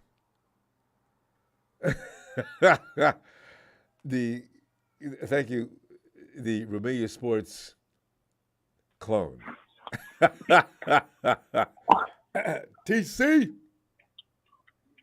What's going on? TC, man, we're just going over some of the guys that we think are going to get in real trouble as soon as practice starts, as far as who's going to make it, who's not. You got Ambry, you got Javon, you got Flanagan Folds, you got Nick Zakelj, and of course everybody's favorite guy, will it be Ross Dwelly? And also the quarterback situation, as seen through the eyes of Steve Young. 49ers are going to have a blue chip quarterback in order to win it all, to go up against those big gunslingers they're gonna meet, usually at the NFC Championship game or the Super Bowl. Your feelings on that, TC? First and foremost, I'm going to be at camp on Wednesday on the 26th, so I'm going to have my own set of eyes. All right. I'm going to have my own set of eyes on what's going on. You can make some know judgments. what I mean? So, yes. Yeah. And I mean, to go back to Jalen, to go back to Steve Young ain't lying. I mean, you need a blue chip quarterback. What everybody ain't understanding about that. You need a dominant quarterback. We don't know if Brock Purdy's gonna be the guy, and we're trying to see if Lance the guy. You get what I'm saying? And if it's gonna be Darnold, it's gonna be Darnold. We got to find out, man, if we got a quarterback. The problem is about Shanahan. He has no more passes, dude. You got to figure it out, man. We got to figure out if one of these dudes is a dude to find out if he's a blue chip guy to go up against a Patrick Mahomes, a Joe Burrow, or one of these dudes. You need a blue chip guy. We're not going to get by getting in the Super Bowl and trying to play three quarterbacks. It's not going to work. You need it, Ronbo. It's not a lie. What Steve Young said was true, and Shanahan has ran out of options. Trey working with a whole nother guy finally found out his development, and that goes back to Shanahan. You can't develop a quarterback. I don't know who you sending dudes to work with, but Brock Purdy was already ready. if he is ready, he had enough games up under his belt. Kyle didn't develop Brock Purdy. Brock Purdy developed whatever the little development Brock Purdy got, he developed on his own. Good It point. didn't come from Kyle Shanahan, Yeah, man. because Kyle didn't have any time for him. You're right. That is an interesting concept. Brock Purdy is who he is because of where he's been, not because of Kyle. That's pretty funny. I really hadn't given a lot of thought to that. Brock didn't learn anything from Kyle. Right. Oh, that's pretty funny. Yeah, so I mean, he's going to figure it out, Ronbo. As Niner fans, media, everybody in this chat watching Ronbo, listen up, man. Stop running from that situation. There ain't no more excuses for Kyle. He going to have to figure it out, bro. One of these dudes going to have to be it. We got a solid team, and we got to quit getting out that whole, if Kyle was fired, we wouldn't know what to do with Jim Tomsula. No, it ain't. We'll get a guy that can come in here and shine. Okay, TC. Period. Now, TC, now people would ask you, who is that guy? Who? That's the question. That's a cop-out question. Who? We'll get a guy in here. We'll figure it out. Steve Wilkes can take over if he needed to right now. We got a dominant team. We got a bunch of playmakers like everybody's saying. So a guy can come in here and he ain't going to mess nothing up because we got enough talent that can run the team. The team can run themselves if we need to. You get what I'm saying? We got enough talent on this team, bro. We just got to understand the situation that's at hand. If Kyle can figure it out, fine and dandy, Ronbo. I ain't got no problem with it. Yeah, But if he can't, bro, we got to stop giving excuses and he got to go, period. That's coming from a diehard Niner fan. I'm not no bandwagon. I'm not none of that, man, but I'm just being honest. And I'm not going to get on these airwaves making up excuses and lying. I'm going to be honest every time I call you, Ronbo. You know, that's why that's why I want to know, whenever people feel this way, I want to know if you got a list of options already in your mind, because Andy Reid is already working in Kansas City. Bill Belichick, I'm not even sure if I really want him. Yeah, I need to know, because TC, some of the most dreariest days in my life were after Harbaugh left. I'm trying to remember, even in the days before when the 49ers had those kind of bad years, I didn't feel as down as I did after Harbaugh left and Jimmy Tomsula was running the team. That hopelessness, that feeling of there's no way we're going to win this game. And going into each Sunday, I get excited thinking at least we have a chance, right? And then Jimmy, what's his name come over? Chip Kelly. And I thought, oh, okay. And Chip Kelly did worse than Jimmy Tomsula. So I said, you know what? My God, what do I do with Sundays? Just sit up there and start calling it before it ends. Well, here's another one. Get ready to get an ass whooping. I got tired of that. I remember that guy coming after the Jets beat us that week, walking down through this. They were filming. A guy on his way back to his car to the parking lot, and he was just yelling, "The Jets! The Jets beat us!" And I'm sitting there. I'm trying to draw the tears back because I'm thinking, you know what? We're not going to beat anybody. So I don't want to go through that anytime soon. So I'm saying, when we're going to fire Shanahan, please bring in somebody who can keep the ship going. I know what you're saying. The talent is there. But can every guy run that team? Shanahan built that team. It's like his own handmade car. Can he make it work the same way? These are all questions I endure because, as I said, I still got a bitterness in myself about that 2-3 years that we went through. Oh, that was bad. There'll be a line, Ronbo, just as fast as everybody's saying there'll be a line for Shanahan. There'll be a line lined up. People will leave their job. Hey, man, Andy might. Wait a minute. I want a piece of that. I'm just saying, Ronbo, we just got to think outside the box. I get what you're saying. I get what everybody's saying about being scared to Tomsula and if we go, but hey, man, it has to be figured out, and sometimes things have to happen, bro. So I don't know. I'm gonna leave it at that, Ronbo. I'm gonna catch it Wednesday and put my eyes on it and see what I see. I ain't gonna lie to you when I call back and tell you what I seen. You shoot from the hip. I know this. So yeah, I'll believe you. Mm-hmm. All right. Yeah. All right, TC. All Meantime, right. I'll It's be all back good, Sunday Ronbo. before Wednesday, and you get on back in here and let's talk. All right. Yep, I'll tap in, baby. Thank you, Ronbo. All right, fam. Appreciate you, fam. All right, TC. Good night, bro. Night. Mm-hmm. Yeah, and I could be a part of a minority. A lot of people might not be worried. I'm telling you, fam, I was really depression was starting to set in. I knew I was starting to pick up my workouts because they say if you get those endorphins going, you'll be okay. We got through that period, but I'll be damned if I didn't feel I was suffering. God, we have no chance. Well, we had the Rams though. Yeah, and we don't beat nobody else who beat the Rams. The only 2 wins we had with Chip Kelly, 2 wins. Rams at home and Rams on the road. That's why I don't understand why the Rams are sleazing about the chat.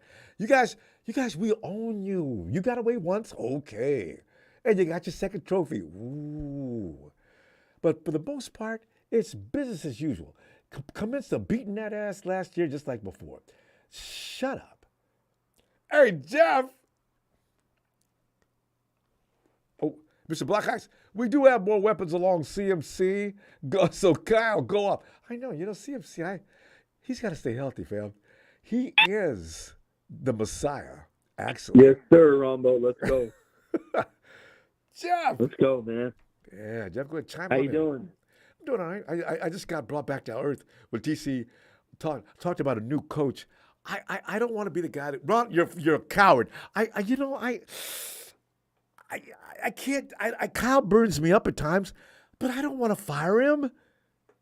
Am I weak in the knees? What is that? What do you think? Yeah, that's ridiculous. Kyle Shanahan's the top 5 coach in the league. Anybody who thinks we should fire him, okay, you're an idiot. But what would be your solution? They don't need to be idiots, but I mean, I need to know that the next guy coming in can at least keep us afloat until he figures things out and gets things the way he wants them. You know how every new coach has got to go get his own quarterback, and he's got to bring some people in, new coaching staff. Making with that. I'm sorry, say it again. I'm going to tell you what's going to be the difference maker. So, a lot of people want Shanahan fired because they say he's a choke artist, or in the biggest moments, that's where he kind of shows his true colors, or he does questionable play calls because he's such a genius that he kind of relies on that a lot and trusts himself too much. And I think one of the reasons I do kind of agree with that last point where he kind of does, like kind of blocking Hassan Reddick with Tyler Croft. That's kind of bad move. Something that's like, okay, you think you're the best and you can do stuff like that because it can turn into something crazy, right? But I think he's not going to be able to get away with that anymore, having a guy like Steve Wilkes in his room, an older kind of, defensive mind to tell him, hey, like, don't do that shit. And I think they're giving Steve Wilkes a lot of power in this room so far. Sure. He's bringing in his own guys. They're letting him do it. So that's, and that's good. I just hope Kyle listens. Kyle listens to his dad as well, I think. So, he trusts his dad. So. Yeah, I mean, let's be honest. D'Amico, Robert Saleh, great coaches. But if they were to tell Shanahan something like, oh, don't block Tyler Croft with Hassan Reddick, Kyle's not going to. Nah, he's gonna. They wouldn't even have. They can't even say that to him without. That they don't have the power to say that. And they probably know better. Really They probably don't even say it to him. They wouldn't attempt to say or tell him how to run the offense. They won't even do it. Yeah, I think Steve Wilkes, though. I mean, if I'm being honest, just that older guy. He's been a head coach before. Robert Saleh and D'Amico Ryans never were one until after they left the team. And Wilkes has been a head coach before. Yep. Right. Wilkes has been a head coach before. He's an older, defensive-minded guy. And you can clearly see they're letting him have a lot of power, man. They drafted Jair Brown, and I feel like he was the main reason why. We saw how happy he was in the draft room when we drafted him. He brought in Miles Hartsfield from the Panthers. He brought in the kicker from the Panthers. I mean, I don't know if that's really necessarily from the option was there because they didn't know we were going to draft. We got him before we drafted Jake. Okay. You know what, though? You mentioned, he's going to be up in the booth where a lot of us have been wishing Kyle could be so he could see better. So at the press conference, Kyle would say, no, I didn't see that play. Well, yeah, Kyle, because you're standing on the sideline.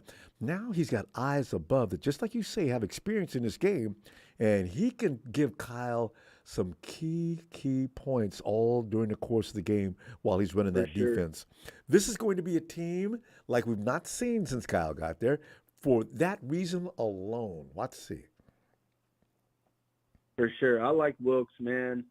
And I'm gonna break it down to this, right? So all these guys saying we don't have that blue chip quarterback, right? And that's why we won't get over the hump, right? Okay, so we have first got to label it down to what does blue chip quarterback mean, right? It means an elite quarterback, right? Consistently. Yes. Right. Ronbo, let's be honest. How many elite or even good quarterbacks are there in the NFL? We're really being honest with ourselves. And the ones that they're all in the AFC. All of them. There's only one in the NFC, and that's Jalen Hurts. And that's a maybe because he's only had one good year. And that's with a crazy roster with a very easy schedule. Yep. And it's not like he has a cannon for an arm either, which is what the knock on Brock is of why he's not a blue chip guy. It's like, well, Jalen Hurts doesn't have a cannon for an arm either. Yeah. You know? There's only about 6 good elite quarterbacks in the league. It's Mahomes, Burrow, Allen, Herbert, Rodgers, and that's about it. Maybe Trevor Lawrence pretty soon. That's about it. And all the other guys below them are B-plus quarterbacks, and those guys are kind of like Dak Prescott, Kirk Cousins, Trevor Lawrence is probably at the top of that echelon. And you know what? Brock Purdy's right in that same tier. You can't say he's not. So yeah. And all those quarterbacks I just named that are, great, quarterbacks, none of them have a team like we do. So these are things. You know what I'm gonna do? I'll have this done before we get together next time. I want to look at some of the quarterbacks that weren't huge names that won Super Bowls.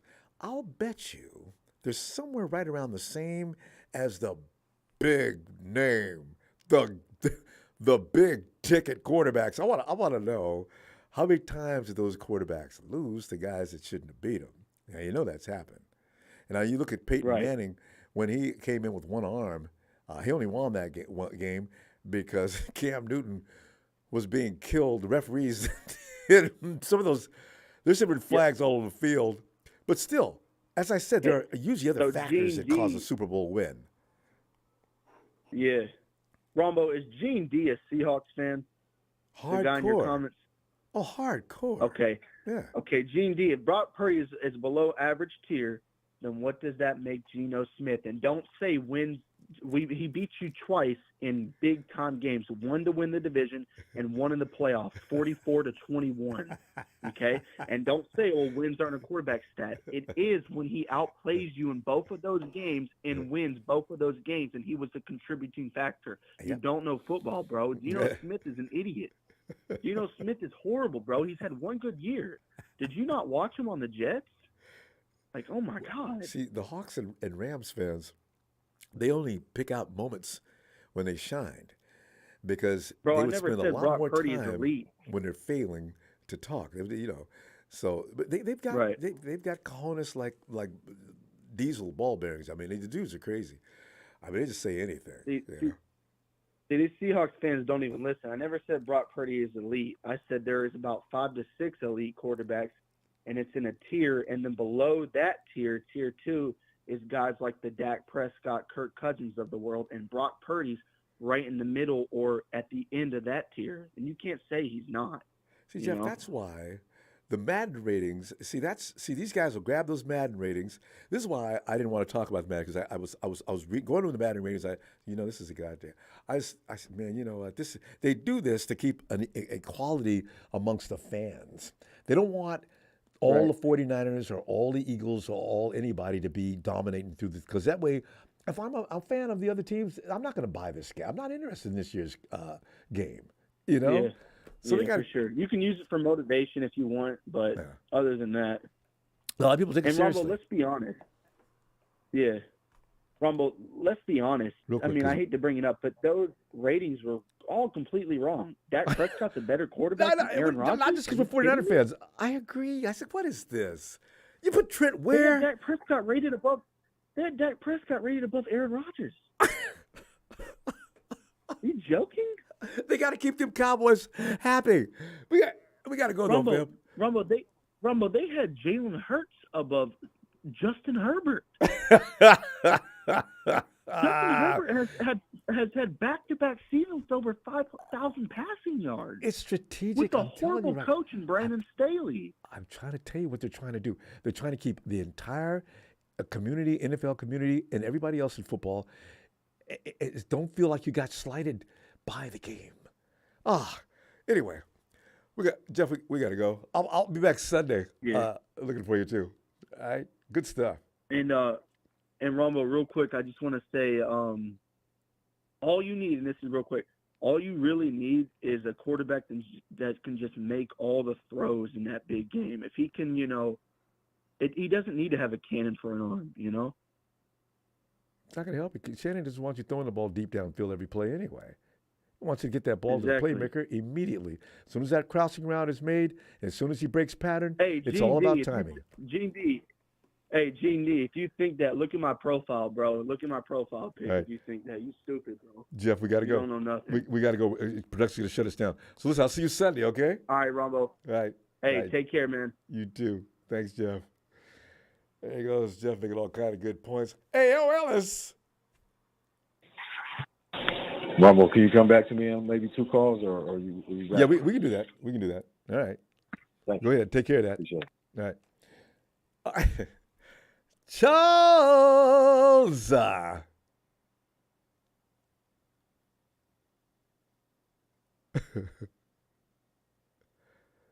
Charles, get in here because I've been waiting on you. Actually, Charles and I had a conversation the other way already with and I wasn't happy about it. I don't want to see Luda Jr. hurt, but Demo's still gonna beat him out. Is Charles zooming in? Charles, you got no audio. You got one more function you need to hit. Make sure you go to phone too. Don't use any other sources. Hey. There you are. Charles.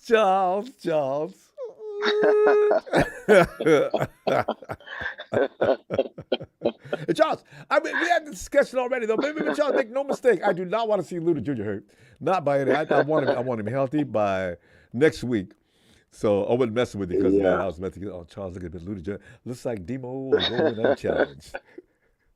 Demo's got to work for that job, though. So what's going on with Luda, man? I guess They we won't haven't tell found us. out. I guess they haven't reported it yet. But They won't tell us. what they do. You know what they do for people that they want to start or they want to make sure they're available for the season. Yeah. They hide them. They hide them and they tag them with an injury. Some unknown injury. I mean, Yeah. I don't think it. I question that there's something wrong with him. I question that because they haven't given the injury. No details. Yeah, did he twist his ankle? I mean, did he twist his ankle? What's going on? I haven't seen any more reports. They didn't say. That's why I said Undisclosed. That's why I said. They for people they want to make sure nothing happens to them. They put them on the pup or they give him time off. They say he has personal issues. But Charles, it's too family early issues for that. going on. It's too early. Usually they wait until after the cut or something, because right now they need to see you and what you can do, working out every day. So it's a little premature. Every year the 49ers do put a couple guys on the IR. They redshirt a guy. They put a couple on the PUP list. They fill up every place they could hide players. They do. It's too soon though. He might really be hurt, but I might not be serious because the way they were talking is he could work through it between now and next week, and they don't have to be concerned with giving him a status. Yeah, I mean, I think in about a week or two he'll be back. He'll be back and he'll take over that, Demo's position, and I'll be right. Demo! I'm telling you right now, look out for Demo. Boy's going to be in the Pro Bowl this year. Almost sticky dudes in the league. Charles, last year was only his second year. Now, I'm telling you right now, he evolved from first year to second year. Man, I figure this year, you know. He's got 2 left feet. I mean, what's he going to do? He's going to go by right foot. He got 2 left feet. We're going to see. I mean, he's got more than Womack out there trying for a job, too, and Ambry Thomas may wake up. Look, he's got short arms.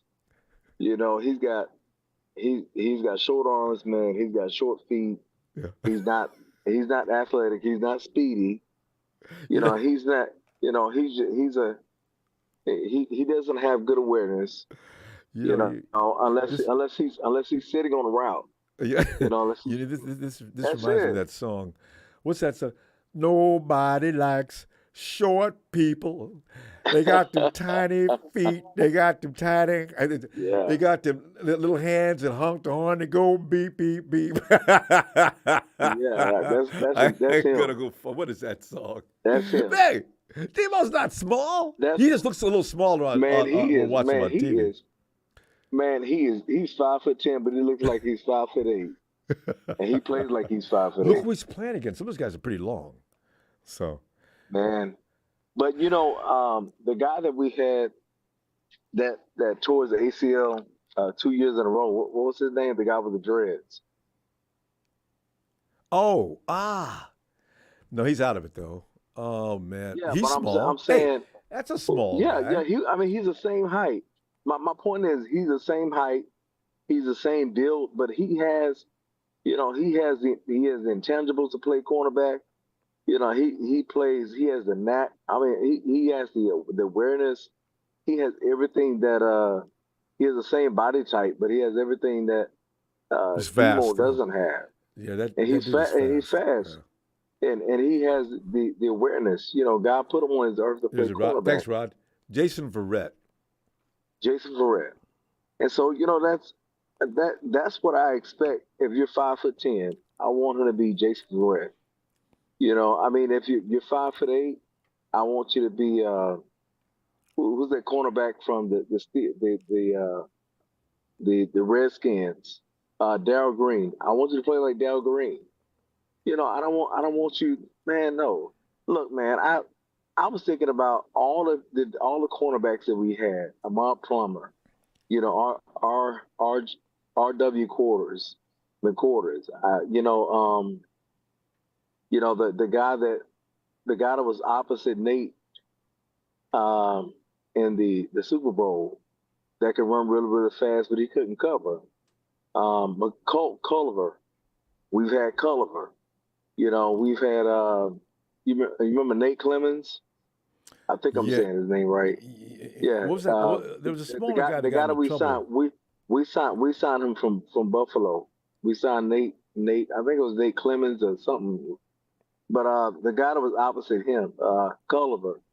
You know, we signed him. I mean, we drafted him. I think it was in the third round. And Charles, you know, he could run. What is your point on this? Are you talking about their size or what? Well, I'm talking about all the horrible cornerbacks that we've had.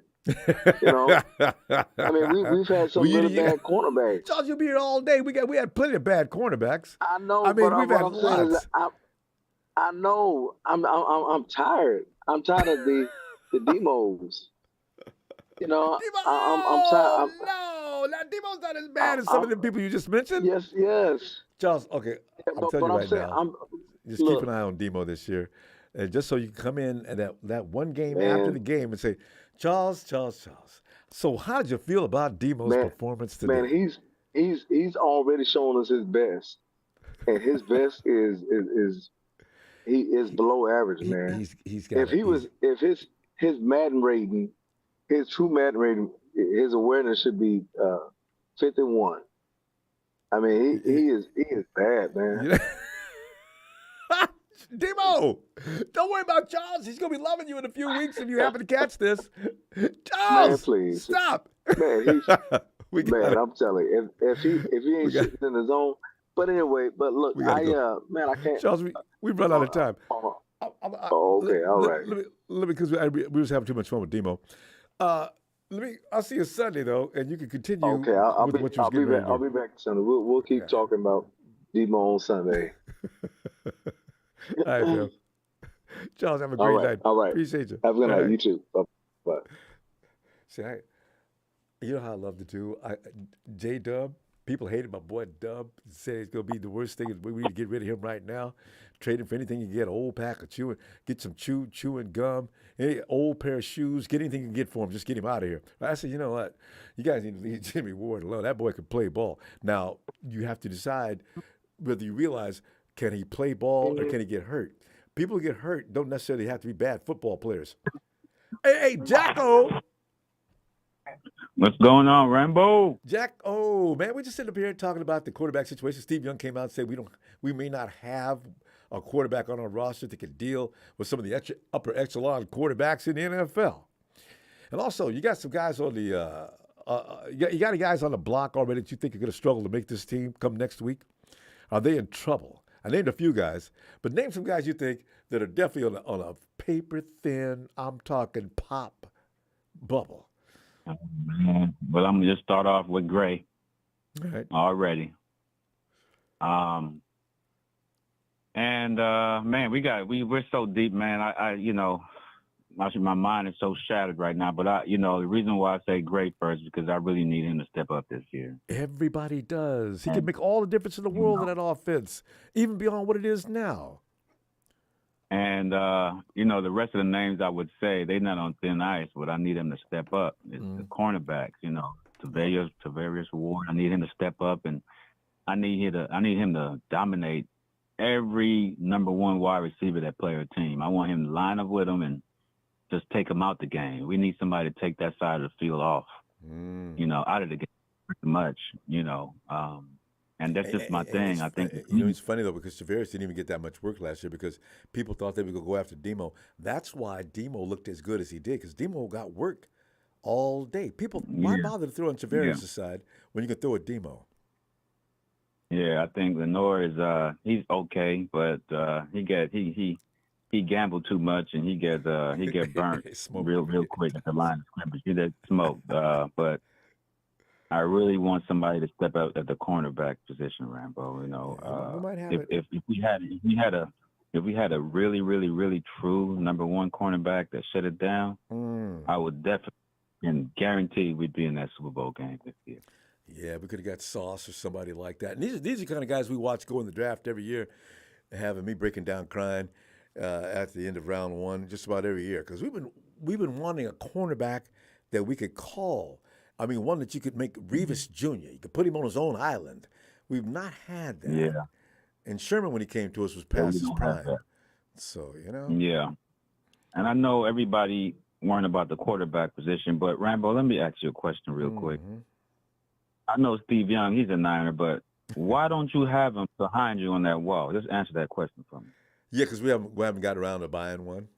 Here's the thing. Haven't got around to buying one. Yeah. Do you think he belongs on that wall, Ronbo? You think he belongs on that wall, Ronbo, next to Joe? He does, but you know what? I also thought about Walsh or Rice. You might want to put Rice on there. And here's my thing. Before Steve Young came to the Niners, what was he, Ronbo? He was a backup. Oh, wait a minute. He was in Florida. He was a backup. I mean, before he came to the Niners. He was in Florida doing something. Was he in he was in another league, right? He wasn't even near the quarterback he was when he was a 49er. Well, yeah. Yeah. Took him a couple of years. Took him a couple of years. So, Ronbo, come on, man. I'm sorry, JJ. So I think like our quarterback position, we need to take it easy. We're going to find out who's the number one quarterback after this season for sure. You think this is it? Will we finally establish who gets to keep that job? Yeah. I wish we would have it right now so those guys can be working out with the wide receivers on some passes this summer. You know what I mean? I wish that, they can get some continuity together, get some reps together. But that's the only thing that's kind of hurting us. I wish, those guys can be working out together. If we knew who the guy was, but, we don't. See, that's, this moment. some people have brought that up. They say, you know what, everybody's hooping and hollering about Brock Purdy, but the fact of the matter is he's got some things he needs to work on that he's not able to work on right now because he's rehabbing. That is something that does stick in the back of my mind, and I do worry about that. I do worry about that too myself, because the thing is, this offense is probably maybe like a three-step drop and the ball's out. Yes. You got to know where you're going to go with the ball before you even say hype, and if it don't, and if it's not there, you got to, you know where to go with it right after that. It's really quick. It's got to be quick because these guys are going to be open. Yes. And somebody's going to be open. You notice after those guys run their route, they don't seem to know what to do. How many times have you seen the 49ers drop their hand, the route runner drop his hands and just stand, go back toward the quarter. I keep telling Kyle, tell him to come back to the quarterback. Let him see him. Don't just stand there. Yeah. Like, why didn't you hit me with the pass? It's over. Go to the ball. I say, oh, man. There's so much stuff I want to touch on about this team. I know I'm going to jump on Kyle right quick, but I'm not so mad at Kyle and want to fire Kyle. The thing is, before Kyle came to us, he was in Atlanta as an offensive coordinator. And they called him a choker because he didn't run the ball in that Super Bowl with Atlanta. And you got to remember, everybody say that, Kyle run too much. You got to remember, before he came to Atlanta, they was considered him a passing, greedy coach. So what I'm saying is Kyle is growing right under our eyes, man, but we're not seeing it because when he was in Atlanta, he threw a lot. When he came to us, he's actually running a lot, and I think he's growing right in front of our eyes. Just got to give the man some time. And I know I question his calling sometime, but I think he's actually prime and ready, man. He should know by now how to mix it up with his offense. Good point. So I'm not really worried about Kyle too much this year. I think he's going to get it together this year. The other thing is, our players, they need to take their craft really seriously, man. I remember Debo actually confessed to not doing so last year. Now he's working his butt off. Good. I remember Chris Carter, he said something once. He said he always wanted to be better than Jerry, but he knew that Jerry was better. But the only thing he can do is saying, like, when he get up in the morning, like, man, at 2:00 in the morning, he said to himself, like, I know Jerry out there working right now. So guess what? Get up. I'm gonna get up. I'm gonna get up right now and work out right now. And that's the kind of attitude we need for players to have with this. They need to take their craft very seriously. Think like a champion. And if they do that, we will be champions. They got to take it very seriously. It's like Mahomes. Our quarterback need to get out there and take those reps. Hey, I know Mahomes working, watching film right now. So guess what? I'm gonna get up earlier than him. I'm gonna get up 2 hours earlier than him. I'm gonna watch some film. Jacko, that's why I love Christian McCaffrey bringing that attitude up in here. And also, nobody gave him enough credit, but BA came in and was busting ass. From what I understand, every bit as hard as CMC. They didn't talk about it as much. Yeah. Even in OTAs, these boys wasn't playing.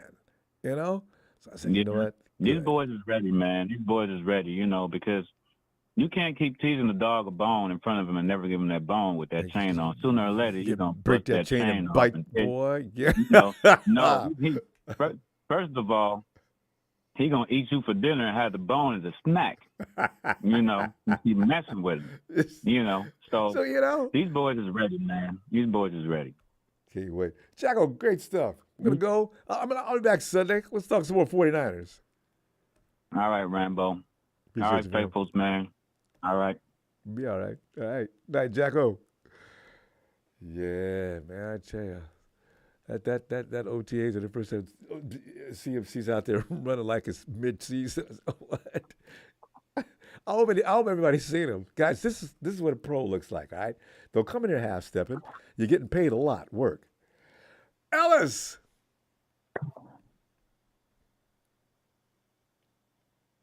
Ron Bizzle. Ellis, you ready? You want us to come back, or you okay? We can come back if you need. Let's run it. all good. Okay. What's up? Ellis? Can you hear me? Yeah, I can hear you now. Yeah. Okay. Yeah. Ellis, we're going over some of the things that Steve Young said. And this is the last time I'm going to quote Steve because I'm concerned with some of the things that he says. I'm not sure if he thinks these things out before he says them. Just the other day, he was saying the 49ers are poised and ready to pounce on a Super Bowl. And now he's saying he doesn't know if we have a quarterback in our arsenal that's capable of taking them past the top-tier quarterbacks in the NFL so we get in an NFCCG or a Super Bowl. So, but he does bring up a couple of good points that Big Show will echo and others that don't believe in our quarterbacks. And maybe yourself, fellas. But is there a problem? Because and the reason I asked that question is because, I don't know that there's a lot of great quarterbacks that aren't winning the Super Bowl. There's only one person who can win the Super Bowl. Now, do we designate those people who don't win every year? And some of these guys are some of the highest profile players in professional sport, period, right? So, your Drew Brees, your Aaron Rodgers, Lamar Jackson has to be put in that tier by now. They're not winning Super Bowls every year. So how do you designate them? Did they just miss? Or do they get more privilege to be honored beyond that quarterback that came in and he wasn't a big ticket person and he lost? But Dallas, your twist on that. And who was that said it? I missed the first part. Who said that? Steve? Steve, yeah, Steve Young. Steve's always got things to say these days. I'm going to start thinking about what he says a little bit. Everything he used to say is take as a gospel. I don't know. I may be done doing that. 'Cause Steve, what did you just say a few days ago? This is a complete turnaround. Okay, let me ask people about this. I mean, shout out to maybe he's pissed. Ellis, we lost your audio. Trying to stir the pot a little bit, get some talk going. I don't know. That could just be frustration. But what quarterbacks have won Super Bowls that were not considered top tier quarterbacks or, that weren't in the talk? I mean, we could go down the list. I mean,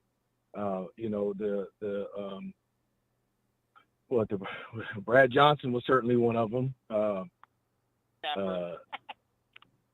Yeah, exactly. I was going to say Stafford. But Stafford's actually a good Nick quarterback. Foles. Nick Foles.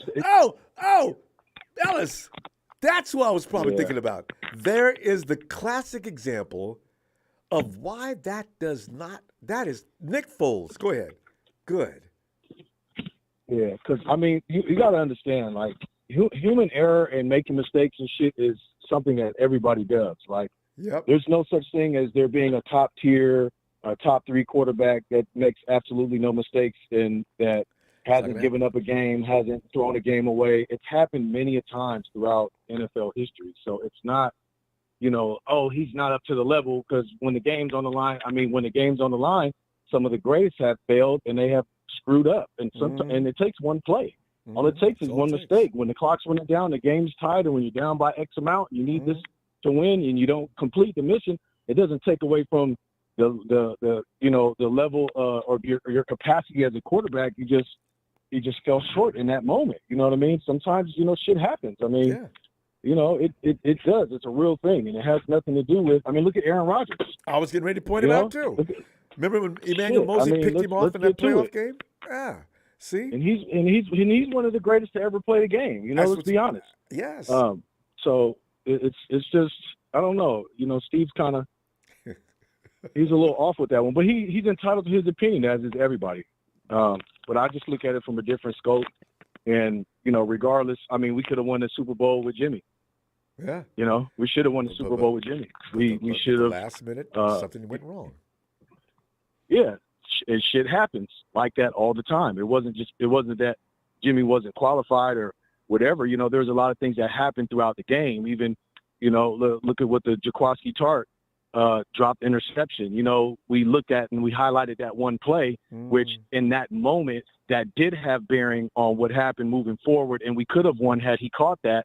But there was a lot of other things that weren't related to the quarterback that affected the game, and that affects the game as well. So and that's I don't know, every man. Super It just Bowl, it gets a every little playoff. dicey when you try to put everything on the quarterback all the damn time. It is the most important position on the field, and that's why I think, They have those to bear moments the brunt where of you the have blame. those. Yeah. Yeah, it's just comes with the territory. There's nothing you can really do about it. Yeah. But that's why it's so important to take each snap and make sure you complete and do your job.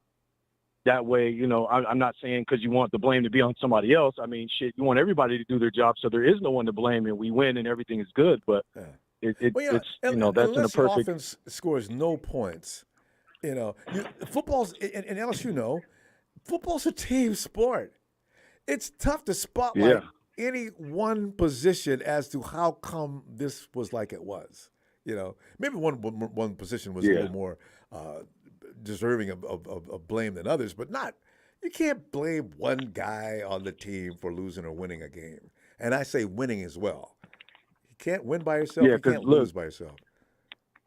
Yeah, look, everybody's not doing their job the whole game, and then one person, fucks up, and then, I mean, when does that happen? When has that happened? Probably never.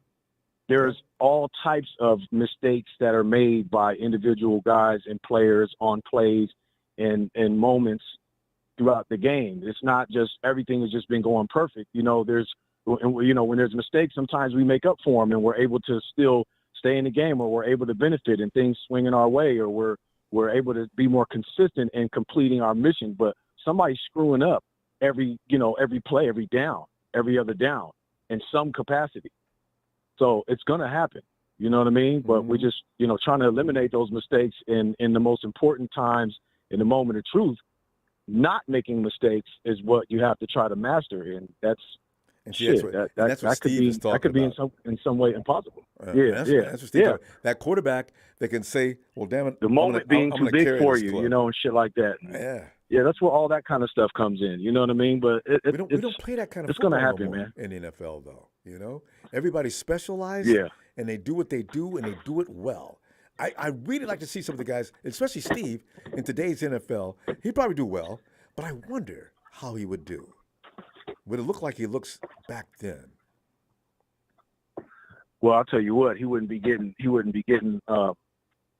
his ass blown up as much as he was back then. Yeah, because the refs would definitely protect him.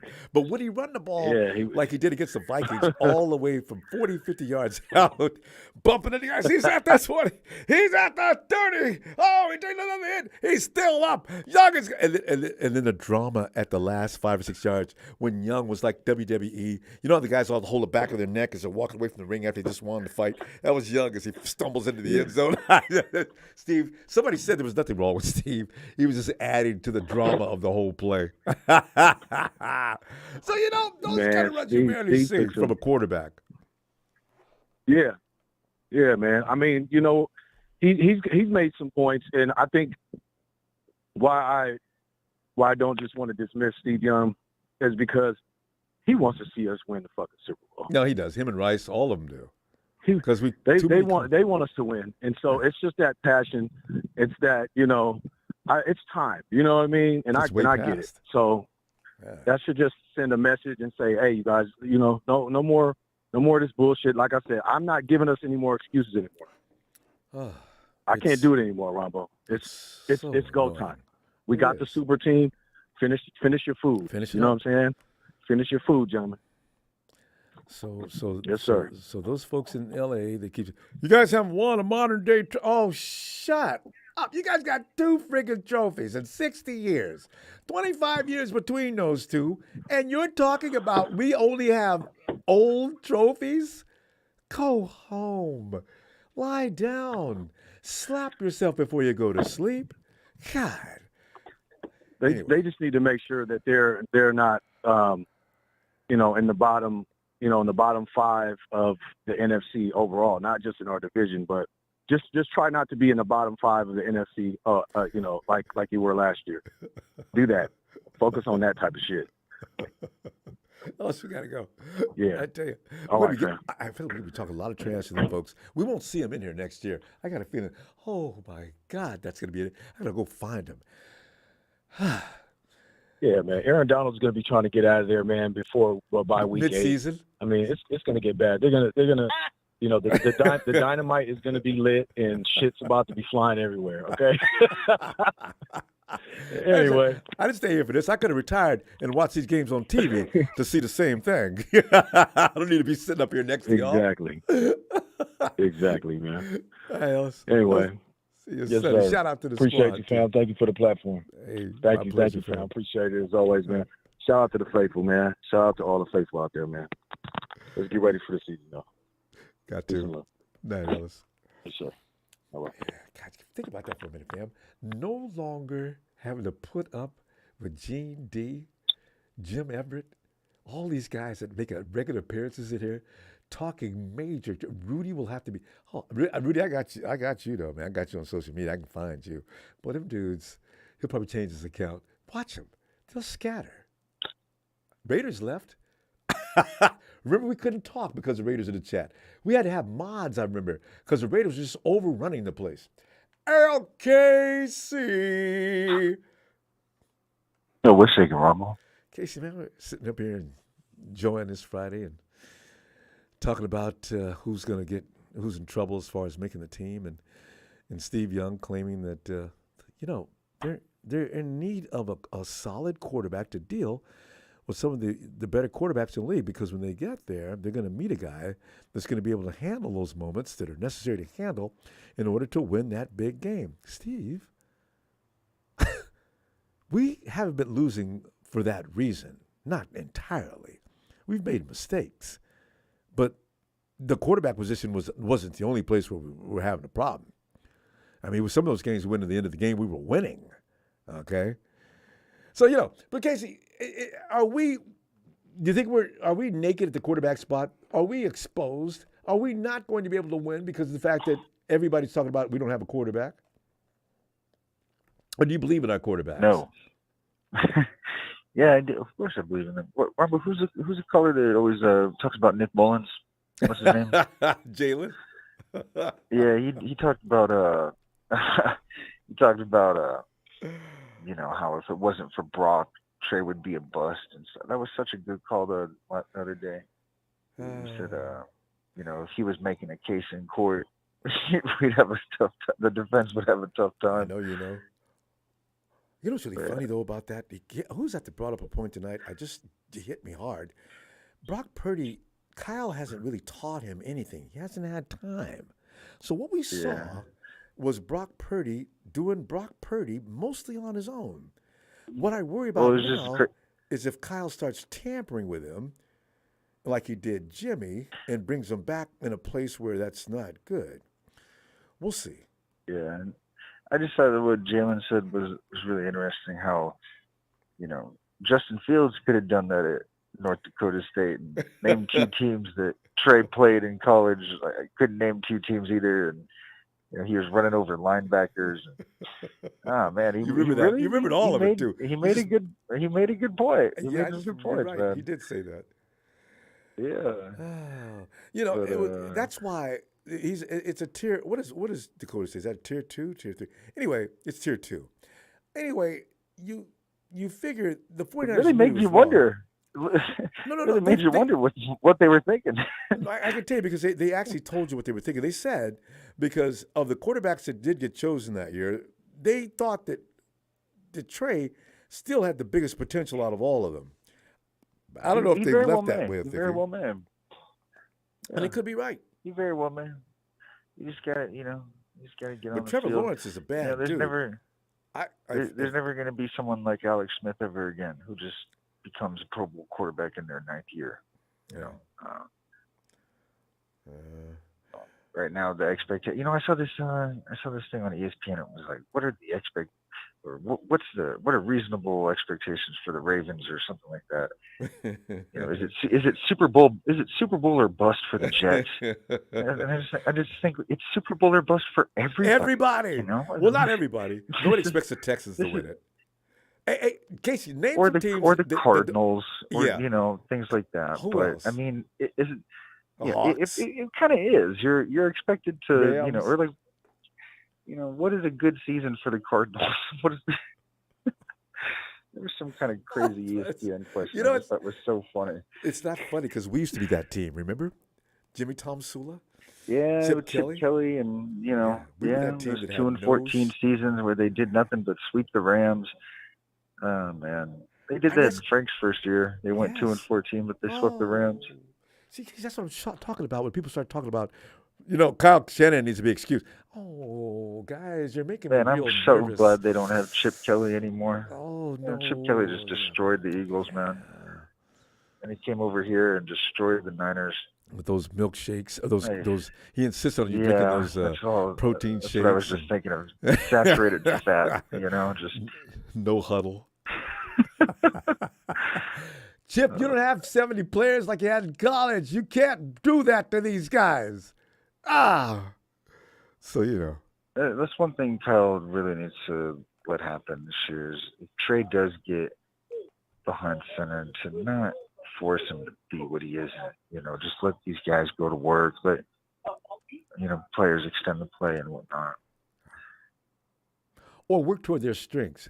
He can incorporate some of the things he likes to do, but let the player also be himself to a degree where he's not so uncomfortable. Yeah. That way you're probably going to get the best game out of him anyway. If he's good at this, then and Kyle, design your program so he can be himself and you can get the best out of him while he's trying to get the best out of what you want him to do. I can't, Quincy, this is like not rocket science. You and I know that. But Kyle doesn't think that way because he thinks if he gets my program, I'm going to win. If he doesn't, I'm going to have to find somebody who can. I think he thinks like that. Mm-hmm. I can't believe he does, but I think he does. Yeah. So, I really would like to hear what led to Josh Johnson being on the team last year. Because it was just it didn't match anything else that, we've seen from the 49ers. I mean, they won 11 games by 8 points or more last year. I mean, they annihilated teams. In fact, they literally won. I was looking at their schedule. They won 8 games in a row by 8 or more points. They won 2 months in a row by 8 or more points. And that's over a touchdown. When you do that, you're really dominating. And also, Casey, that playoff game, the Cowboys was the biggest test they had in weeks, right? And they still pulled it off by the hair of their chinny chin chin, but they still did it, and that shows character. It really did. Yeah, I mean, I don't know. I think the Seahawks was maybe a bigger test because the Seahawks actually had them. They had them at the half. That was a close game. That's right. So we had of course they won by 18 points. But 41-23, man. It wasn't close in the second half. That was so good about the Niners. The defense just beat them up. Second half adjustments, the Niners second half was just untouchable, man. Kyle's good at that, isn't he? He really is. I gotta. Oh man, it really was to a point like around October, November, where it was like, oh well, second half showing up, they're gonna win. Yeah, Kyle makes adjustments. They can just turn it on. And the defense makes adjustments too, seemingly. We're gonna be a good team because we've had experience now. These guys have worked together. I expect nothing but excellence this year, really do. And I got a feeling we should feel that way. So, Case, our time ran out. It seems shocking. I thought we just got on the phone. Anyway, it's going to be an interesting preseason. They especially with positions like the running back and stuff. Because they're set with TDP and Elijah. I want to see so I mean, and Mason. Like, what are they going to do? How's there going to be any wiggle room at running back? There's a lot of good stuff to look forward to. God, yeah. Yes. It's all about who will survive. My boy Demo. I want to see how well because he keeps growing. Let me see if he gets better this year. I got faith in him. Ronbo, I don't even know if Demo's going to be alive next week. Case, get back in that casino. I'll see you Sunday. All right. All right, Ronbo. You have a blessed night. Thank you for the platform, man. There's not many people I'd wait 2 hours to speak to on a Friday night, but you happen to be one of them, Ronbo. Thanks, Case. Always a pleasure, man. It's a huge compliment. Appreciate you, fam. I'm trying not to make you Yeah, wait till man. Sunday. All right, fam. Have a great night. I don't remember. There goes Case. Remedial Sports. Too much information. We're not interested in your sex life, but thanks for the contribution. All right. Hey, well, it's a big show. Oh, is it? You got shit. Oh, David. It is the big show. Well, let me do it right. So wait, timing. Well, it's a big show. It's a big show on tonight. Come on in, show. We've been waiting for you. I don't know how long have you been on the phone? I always like to get you in early or midway so people can just bump off you. You're just a lightning rod for fun. I'm the opening pitcher. Show, what do you have for us today? And I saw your what do you have for me? What do you have for the question is what do you have for us and me? And well, the quarterbacks. I would like to know. Yeah, because I know you back up Steve Young on his feelings about not having a top tier quarterback. Big Show hates Steve Young. Translation, I don't hate him. I don't hate anybody besides a few people who I will not name on here. That's neither here nor there, but Steve Young is absolutely right. Translation, get your S together, San Francisco. That's what it is. That's what he's saying. You know? Because he's sick and tired of seeing us losing every single season for the past 7 years because we have not gotten the right and most important position on the field correct. Followed by another quarterback the following season. And right now we have 3 unknown commodities in our quarterback room. And he is absolutely right. We don't currently have a quarterback right now who can beat a Patrick Mahomes. And I'm sorry, if we do reach there, we're not gonna beat them. We're not. The league's not gonna let that happen. Yeah, but here's the thing. I do. Here's the thing. Patrick Mahomes versus the defense. I don't know that the quarterback has anything to do with that. He's got to do his load on the other side. No, the quarterback needs to outgun Patrick Mahomes. Yeah, but I'm sorry. You need to score at least 40 or 50 points to beat Patrick You think Mahomes. so? Wait a minute. What was that Super Bowl score? It was close to 40. I don't remember the final score. Yeah, neither team was playing honestly. defense. You're right. They were both in the 30s because it was a 3-point difference. It was 35-35 at the fourth quarter. I know that. Yeah. So it was over 30. So he's absolutely right. We need to get our S together regarding the quarterback situation because he's sick and tired of it. I'm sick and tired of it. I'm sick and tired of talking about it, debating about it. Who's better than who? Who's going to lead us where? Who's the future? Who's not the future? And right now, we don't have that answer. Because we have one guy who's coming off a severe elbow injury. We have no idea how he's going to look or even if he's going to be the same as he was the last 18 reports that he played daily. with us. He's doing well. They're just reports, man. Papa Dragon, you've been talking a show. But go ahead. We have 2 kids in the room who can't even rent a car right now. One of them just barely got just barely turned 21 and old enough to get into bars. We have Sam Darnold, who's been a journeyman so far throughout his entire career. God knows how he's going to look. And once Kyle Shanahan gets a hold of them and gets into their head, they're going to God help them. Yes. Because the world revolves around Kyle Shanahan. Yeah. Quarterbacks need to feel You're either in his world or you're not. Show I do wonder, have any of the quarterbacks actually felt comfortable with Kyle? I know that Jimmy did not like him. I don't think they liked each other all that much. No, Jimmy did not like Kyle whatsoever. I really don't think so. They didn't even talk to each other during the offseason. They had no chemistry, nothing like that. And Brock, I saw Kyle ran over to him after one play last year, and Brock sort of like gave him that whatever. I saw that, and Kyle left. I said, Kyle, you don't embarrass your quarterback during the game. I always thought he probably had a good rapport with his quarterbacks, but I'm not sure now. No, Except for he Kirk has no Cousins. chemistry with these quarterbacks. Yeah, Kirk. I told you that. Oh, That's no. his baby. What did I do? Oh, God, no. Show, that's not what I mean, though. I mean, that's god awful. You could tell in his face he wants him here. He craves him here. He dreams about him coming here. He can't stop thinking about him 24/7. Like, come on. That's who we wanted to begin with.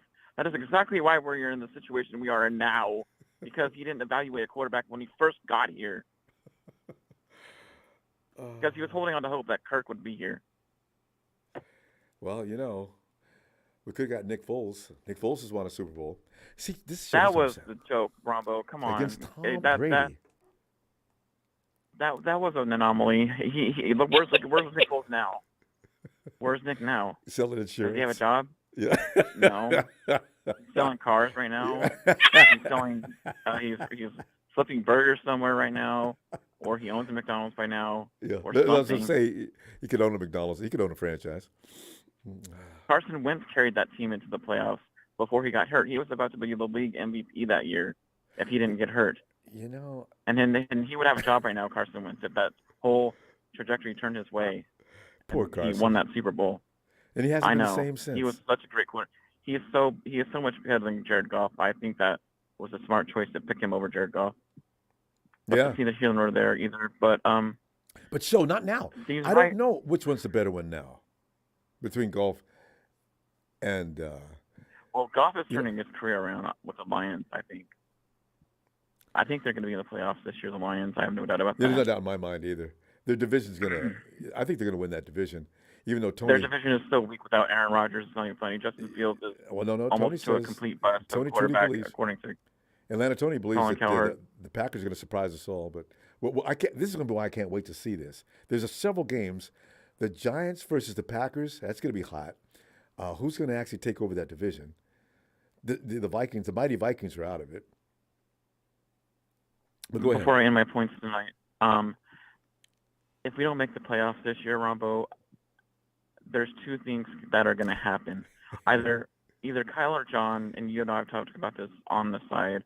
Yeah. One of them is going to hang Step up the headphones or hang up the GM jack and just walk away, because this team is getting older. A lot of teams, Trent Williams has contemplated retirement. It's going to be harder even the following year to even reach the playoffs. The way our roster is right now, how old it is right now, and there's no telling that either if we don't make the playoffs this year, a lot's going to happen in the offseason. It's going to be a long offseason, and we're going to be right back to square one about who's going to be the quarterback of the future. And if there's a new GM or, God forbid, a new head coach come in, they're going to want their own quarterback, and we're going to be going back to the drawing board. If there's the draft, or stop. If Kyle Shanahan is here, then Kirk Cousins is going to come. Let me just shoot. That's what we have to look forward to. So listen, if we don't make the playoffs, because our quarterbacks are injured. Two of them are injured, coming off of injuries, severe injuries. They really are. Get one of those late night pizza places that bring you a pizza. Sit back, have a brew, and relax. Show it's gonna be okay. Listen, I'm gonna be. I'm watching my figure. I'm getting ready for a wedding. My brother's getting married soon, so I can't. No I can't eat for you, pizza right now.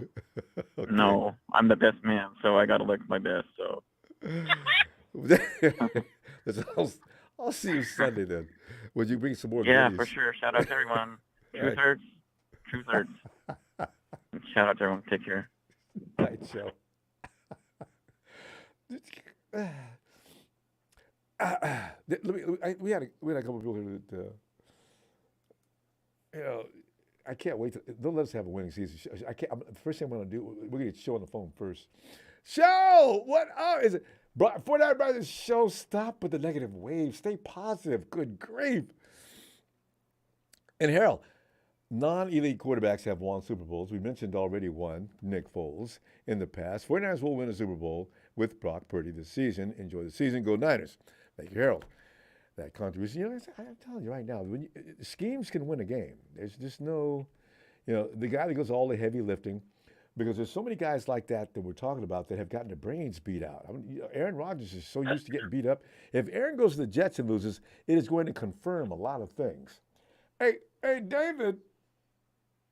How's it going, Ronbo? David, I was just sitting back here and having fun with some of Steve, one of the legends, talking about we definitely need to have. Well, he didn't say definitely, but he says he does question whether or not with the quarterbacks we have that any of them are capable of actually taking us to the promised land. And David, do you entertain any thoughts like that? What do you think? I think we're good as we are. As Trey's healthy, he seems to be there. Okay. Sam is variable, so it can either be a hit or miss. Yeah. And we just don't know what Purdy's arm's going to be like. We'll find that out in the next few weeks, I think. David, are you one that doesn't trust the reports too? There's a lot of people that are really a little nervous about those reports coming out with all the good news about him being ahead of schedule. I've never believed the news. I've just never believed it. I've never believed it. It's because it could have an agenda, you know. The same as your side is the same as our side over here. It's until we see it, that's when we can believe it. Yeah, I've heard about the. Point in hyping it up. That's true. I've heard about the UK media. I've rappelled down. Just don't believe it.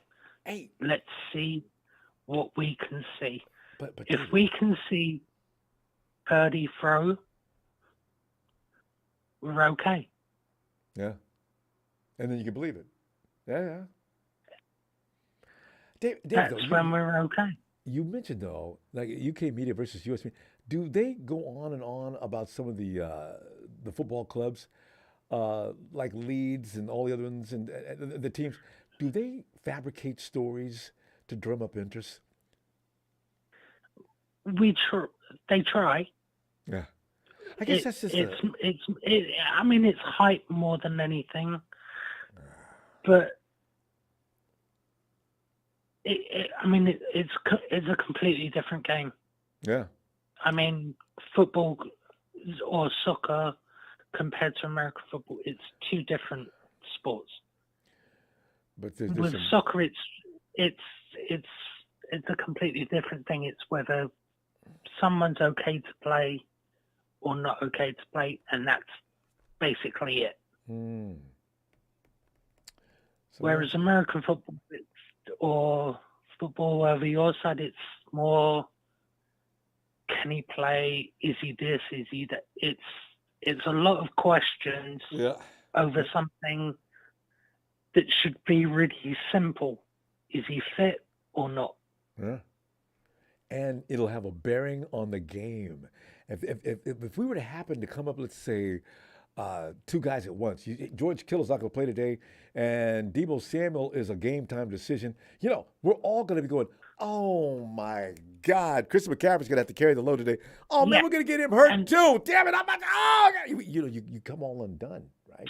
See, the thing is that over here, you don't get that. It's either,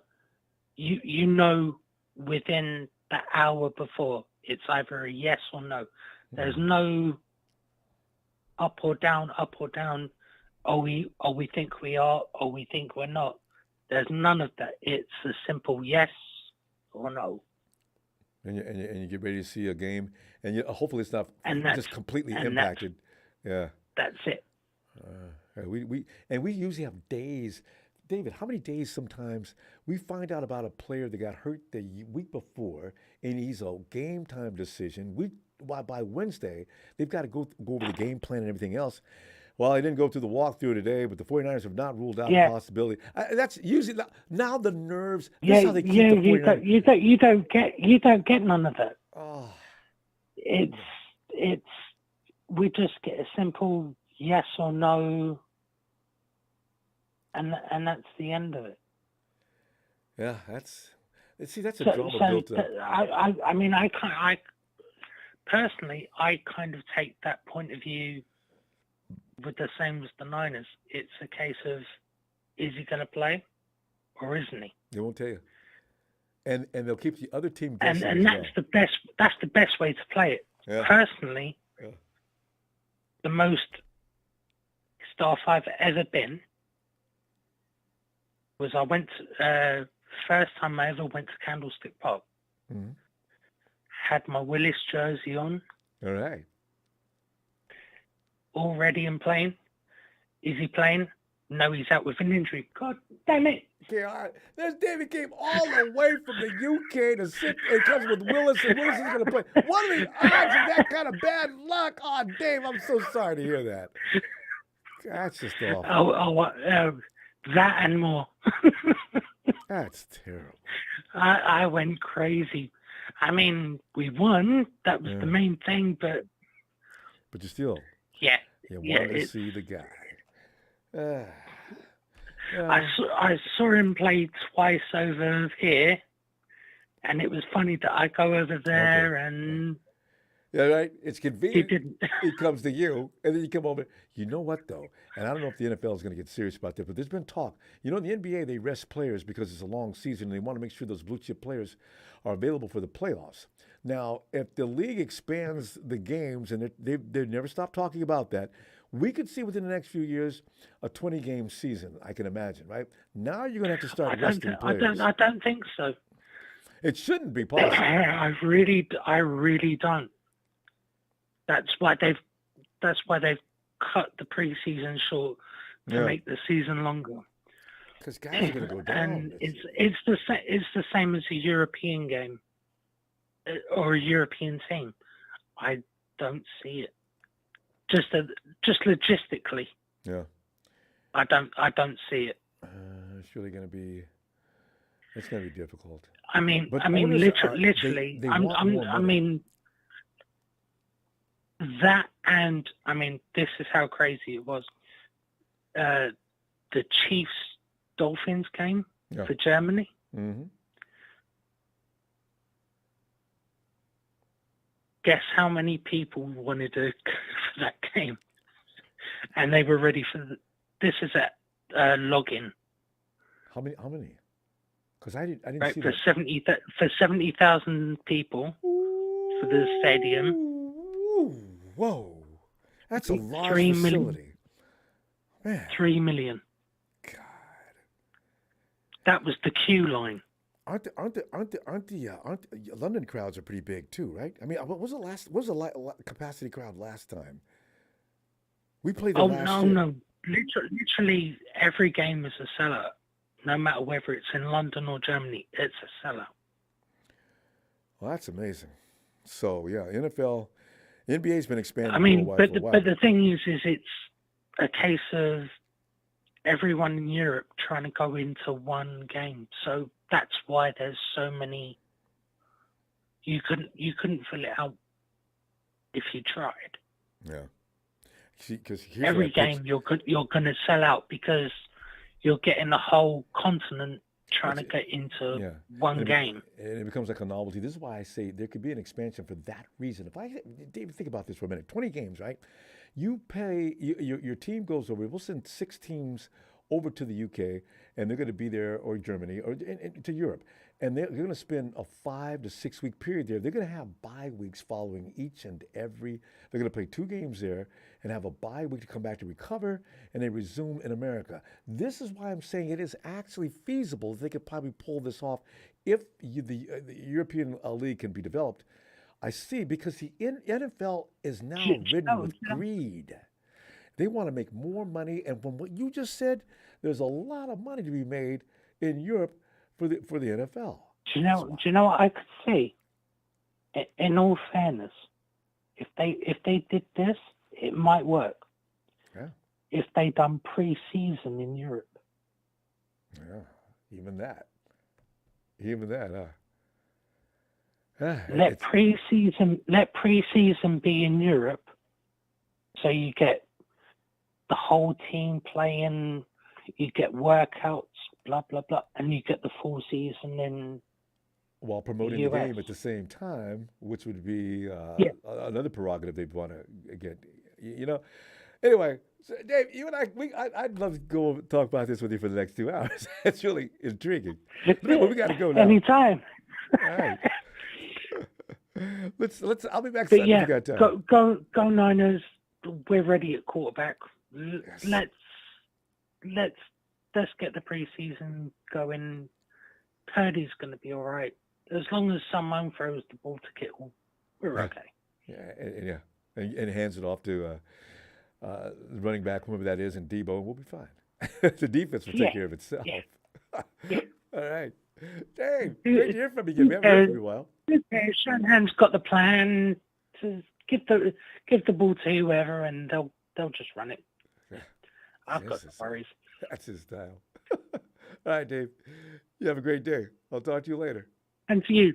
Thanks, Take care, Dave. Mama. You too. What a cool guy. Bye. Hey, JJ.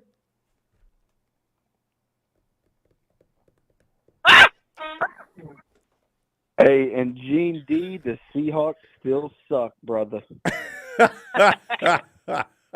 Well said. Gotta agree.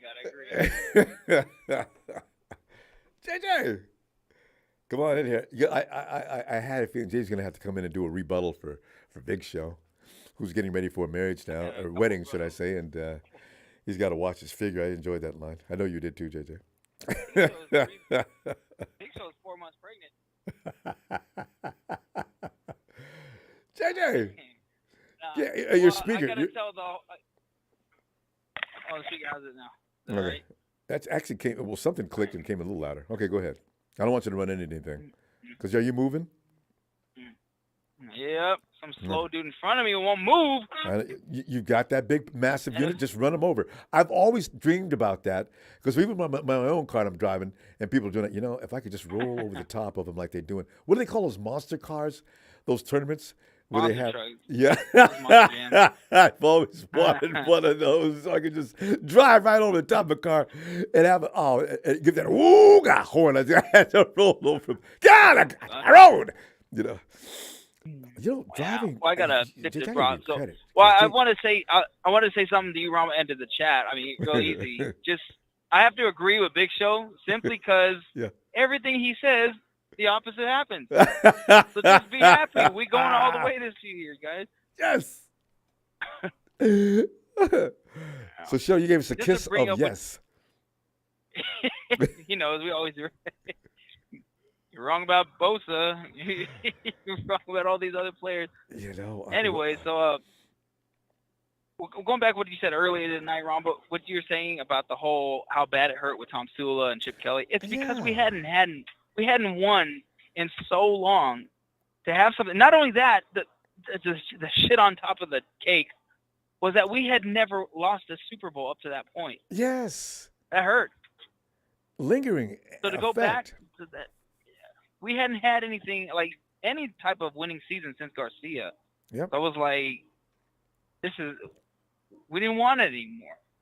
It was like hitting a brick wall. We were doing well. Harbaugh was doing that. We're competitive. We're right there. We're right there, right there.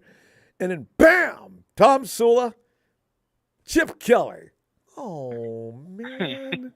Overnight, Ronbo, it went from there, I don't think there's a team that we can lose to I don't think there's a team we can beat. Yeah. I knew That's what it pretty much came down to. I was still talking trash, but I knew we were going to lose. The segue into this other thing was bumping Shanahan, honestly, would be by far the dumbest thing you can do. If you look at what it was, we lost to Patrick Mahomes, who is currently probably the next greatest player to ever play at quarterback. True. Okay, and in a Super Bowl where not a single holding call was called. Mm-hmm. Okay, and then the next one you had Tart, who screwed up by dropping a pass that even Big Show could have caught. And there's no telling how far he would have ran that back. Accident. No, I was not even wrong, but let's just say he just caught it and just went down. Yeah. Okay, we were already up by a massive amount. That was if you were to tell me that the Super Bowl MVP of 2022 would be a dude that threw a horrible duck pass to a wide open player on the opposite team. Oh, I mean, you've been like, no way. I just really did. And then last year, we have a freak accident Oh. where had Purdy shifted just half a yard to his left, Or stepped up. The guy would have had be about Super Bowl one more champion. second. Yeah. Yep. Ball would have been out. My point is, this is a violent game, and this is literally a game of inches. I mean, look at had he moved a couple inches, that would have made so much more of the difference. You just never know. It's like people forget that at the end of the year, there's only one team that's happy. Mm-hmm. And guess what, Ronbo? It's not the same team every year. Yep. When is the last So time it's somebody like- doubled back to back? The Hawks had, the Chiefs had a chance, but Tom Brady's ended that quickly. So, yeah, Tom Brady was the last one to Tampa win Bay. it double, back to back. No, well, he won it twice with the Patriots, I think, 1 year, and he went back the next and won it again, I think. Yeah, he is the last quarterback that was involved in it back to back. So, well, my point is just, shit happens. It's like, I hate to say it, but I think wasn't even 2017, the Raiders were 2 games away from going back to the Super Bowl, and then Carr broke down, pun intended. I mean, it's like people don't think things through before they open They their start mouth. arguing. Big True. Show.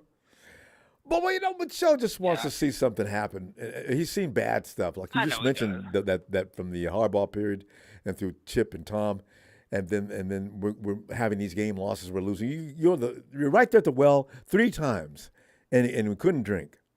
So Yeah. Well, see, again, like, if everyone remembers how pissed we were when we heard the news that they were going to dump Harbaugh, I'm like, why? It's the same issue of Shanahan right now. Yeah, he went to 3 NFC Championship games, and we didn't win any. Or we won them, but we didn't win the Super Bowl. So it's kind of the same thing with Shanahan. It's a little different, though, because it was immaturity in the front office back then, because Jed was a child, and Harbaugh was a bully. And then you got Trent Baalke, who's a guy. What was Trent Baalke? The guy, look, I'm running things around here. Don't do it, If you Rob. guys Don't do don't it, like Rob. it, I'm telling you right now. You had to do I'll it. trade Jim Harbaugh in a heartbeat. Yeah, Trent, is that the best thing to do? I got 3 guys, and that's why when he did grow up, he said? Listen, I'm going to get a coach first, and I'm going to have him pick his own general manager. This way I don't have to watch this going back and forth arguing every damn day. And it worked. Yeah. But see, what was crazy about that, Ron, was I had heard from people behind the scenes that Harbaugh was actually kind of a nut. Like, No, he was. You could tell in the press conferences. Remember? Yeah. Harbaugh was weird. Somebody had told me that this made sense too, and it's probably why he's been in college football for so long. Is that the players, they're only lasting for 4 years. So once they come life. to the point where they're annoyed with him, they're gone. Well, can you see yourself? It was JJ, bad. you're sitting in the locker room naked after you got through taking a shower. You got the towel wrapped around it. Hey, can I talk to you for a minute? What? Listen, am I getting all I can get out of you? Coach, can I? No, listen, I just want you to answer that question. I just got that one simple. I heard Harbaugh was just the most. If the dude he would just not stop gnawing at you. A lot of guys complained about that. I remember the Rhino said, "No, he's my coach, and I don't have a problem. Some of these guys around here don't appreciate." I heard about some of the things that he would do to the players. That would have pissed me off. I'm doing the best I can, Coach. Are you really? He's one of those guys, from what I heard. Oh. Yeah. All I gotta say is back to like Shanahan. I mean, people look at him kind of weird and all stuff. And again, there's plays that I look at. I'm like, what the hell were you thinking? Like, but we're not professional coaches here, let alone the top 5. But the thing is that there's like the guy's gonna get there. I know it, Ron. So this team is like I said it before. Like I have more confidence in this team right now than I did in 2019. Same here. Because everybody, you look at it, my attitude was always, because I was always a Jimmy dude, Mm-hmm. because he got us there. Mhm. And really, I said it, this is the only way Jimmy really screwed us out of the Super Bowl is if he threw 2 pick sixes, and that didn't happen. Yep. So, and that was Patrick Mahomes. So if that's come on, we got to look at it. That's the top dude you got to beat. Yeah. And honestly, and you're we were not winning with a few minutes to go, and it just got away. you got to. You said it earlier, and you said it at the show. You got to It's the defense is what's got to stop, and that's I think the huge step we took forward this year by getting Javon Hargrave. I'm saying so. This is, and then my thing with Jimmy is like, if Lance is a hair better than Jimmy, that's all we need. Yeah, and that would so get if it Lance done. does it, that's great. So one last thing, sorry, Ron, I know you got to go. The thing with Purdy is doing exactly what I just said. He's doing what Jimmy is, the minimum, but scoring 10 or more points per game. Mm-hmm. That's why I have so much confidence in this year. So just don't screw it up. Don't get down on it. Just follow the X's and O's, like Kyle has pointed out. Don't deviate, please. He's going to call you out on it. He's going to embarrass you in front of the media. Well, no, that was a good play, but the thing is, Jamal Jennings was wide open. But that's okay. God, that was unnecessary. Oh! Just keep running the ball, as I can say, JJ, always a pleasure. I'll see you on Instagram. Am I the last caller again, Romo, or what? No. You didn't get my last one. What? You didn't get my last picture. Oh no, I had to do some things. I'll get back to you. I won't leave you hanging. All right. Show's getting pissed. I'll see you. All right, bud. Enjoy your pizza. Be careful out there. Later. Do not run into anything. Don't let anything run into you. All right, JJ. Later, bud. Mm-hmm. And did we see? You know who we lost yesterday? I left my heart. You heard about Tony Bennett, right? Man, nobody's ever equaled that song as far as a tribute to San Francisco. So Tony, rest in peace. Anyway, hey, Terranome! What is Ronbo? How are you today? How are you this night? How are you this hot time of year? Yes, indeed. Just a few minutes away from opening, getting them people out there working them, seeing what we go do. Who's gonna make the team? It's intensely crazy. But Terranome, what are you thinking? Ronbo.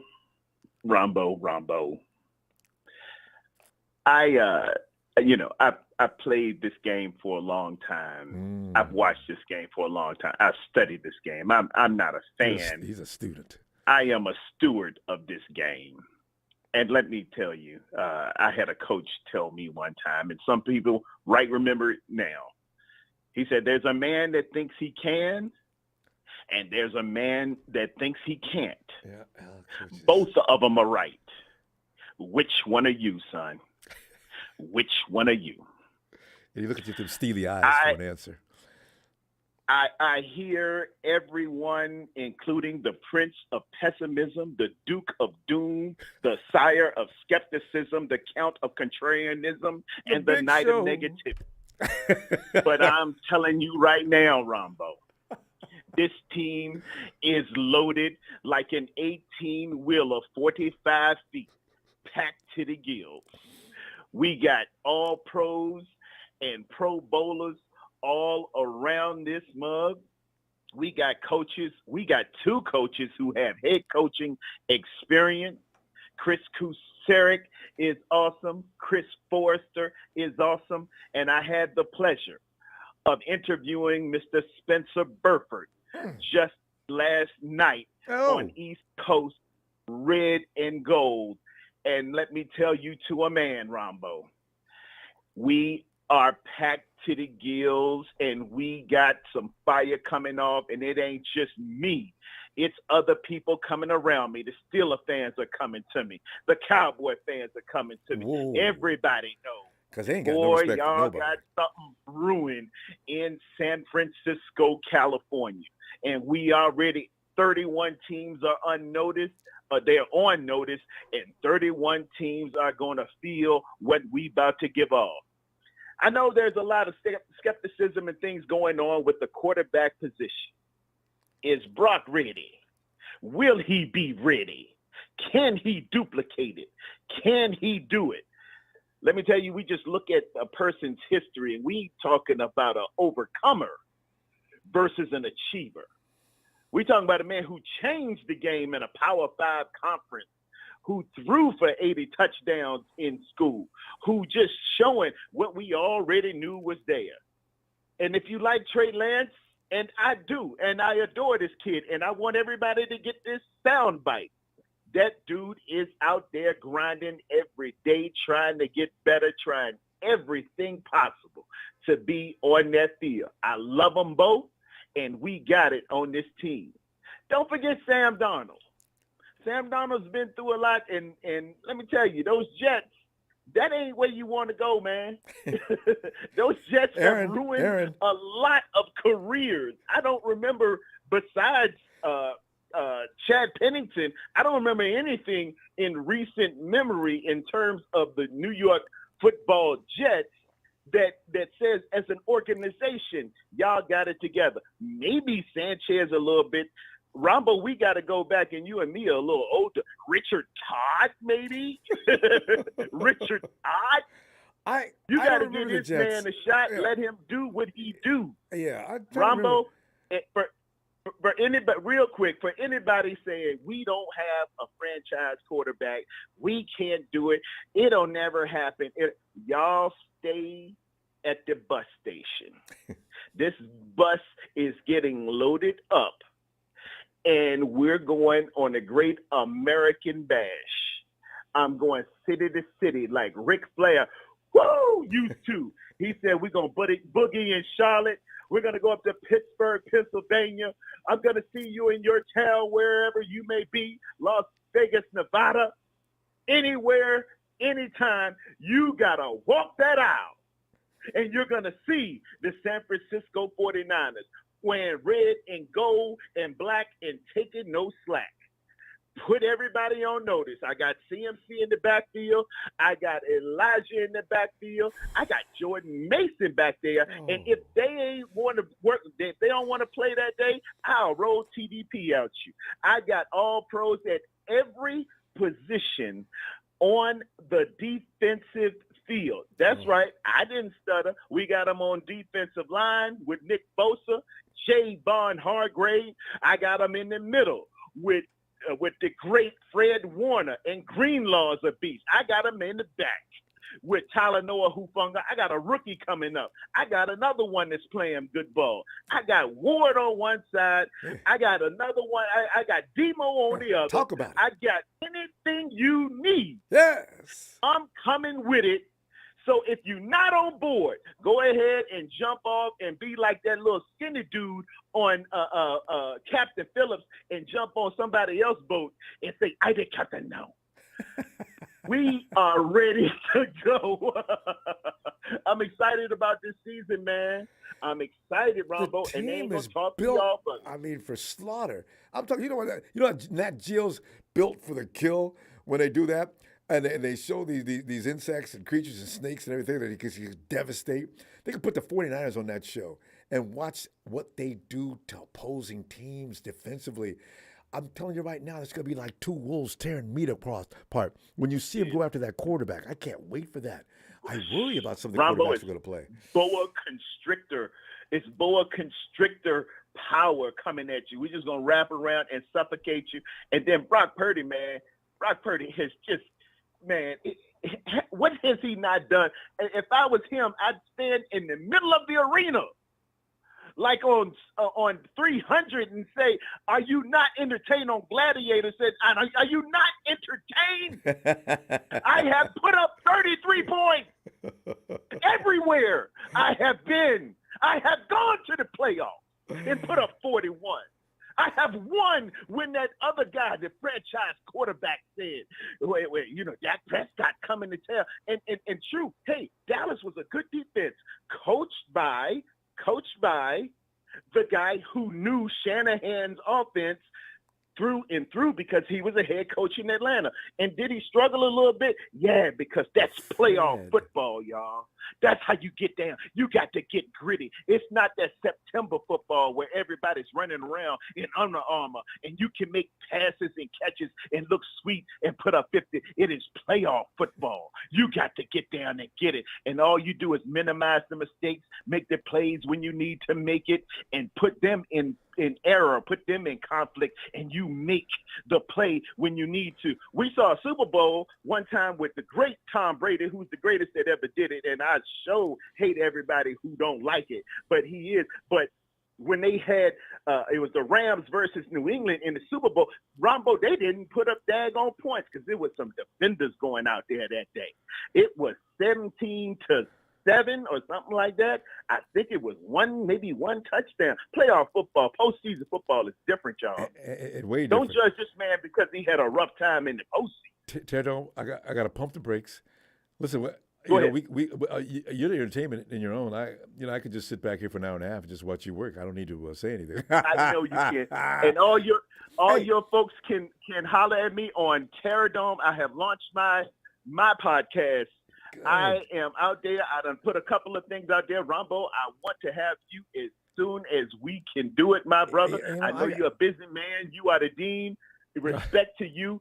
Thank you so much for giving me a little bit of platform. But hey, I'm out here doing things, man. And hey, either we talking about it or we being about it. There you go. We are all about the San Francisco 49ers. Let's be one. Let's get this victory. There you go, Teradome. Where can we link up with you? Because Teradome just got you talking about Spencer Burford. We got to know about that. Where can you be found? I'm right on YouTube. Hit up Terradome. That's it. Terradome. That's easy to remember. Terradome. Okay. On YouTube. Right. I was going to be the Terradome and welcome to the Terradome and all that. Ooh. But I thought about that movie on Facebook and said, hey, just be Facebook. Don't be the Facebook. Just be Facebook. I saw that guy on Terradome. That's truly where I'm at. I done got the logo and everything. I'm out here in these streets, Ronbo. There you go. I'm with you, my brother. All right, fam. Appreciate that too, Teradome. Right, God bless you. I'll be God right on over to keep you. check you God out hold too. you. All right. All right, my brother. Bye-bye.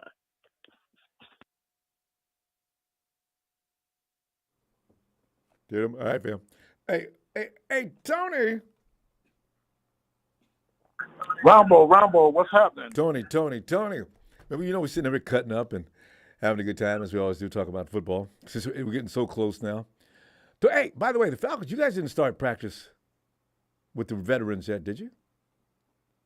Nope, not till I think a week from Saturday. You're going to be even longer than us. We start Tuesday, all right? We might start Tuesday also, Ronbo, the 25th, yeah. Because our rookie started the 18th. Y'all's rookie started the 18th, too, this past Tuesday. Yeah. It's heating up. It's heating up. I tell you right now, man. Very, very enlightening. It's like he was preaching a sermon. Oh, Terradome's good. His rhythm is amazing, isn't it? Yes, He sir. can go. But what I want to say, and Chris Hansen said it, Texas boy has blocked me again, and he's blocked Chris Hansen. I don't know why he does. Why does he come in here? I know why he did this.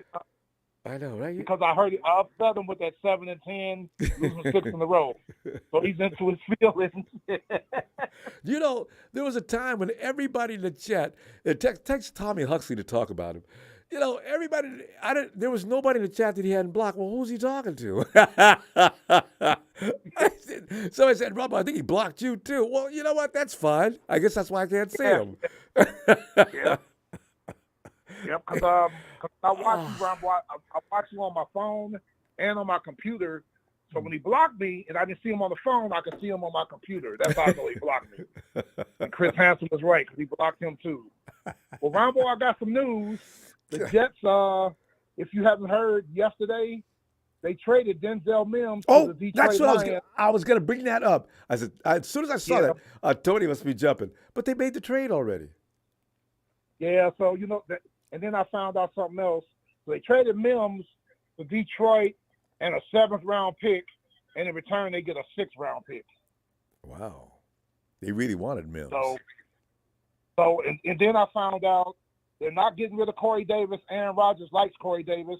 So Corey Davis is still going to be the number 2, and Allen Lazard is number 3. You're going to pay a number 3 receiver $11 million? Wait, who's his number one? No sense. Who's his number 1 target? Number 1 is Garrett Wilson, the offensive rookie of the year. Garrett Wilson. It's really funny because that line you just said about, and Aaron likes Corey, so he'll be able to stay. I wonder if the GM is sitting there thinking, Aaron, I worked pretty hard to get some of these guys in here. You don't like, what's wrong with him? And I can just say here now, are you going to question me or what? I mean, I don't understand. I could let you go. Can you imagine? I saw an article that said that McCall, when they signed McCall Hartman, I thought he was replacing Corey Davis, but they signed him to replace Elijah Moore. The Jets, who they traded to Cleveland. So the Jets, so I guess. Wait. The Jets started They signed Hardman. McCall Hartman. Yeah, I guess he's going to be their number 4. He's with the Jets. Or 3. Yeah. Damn. They signed him from Kansas City. Yeah. You know what, Tony? 1 year, $7.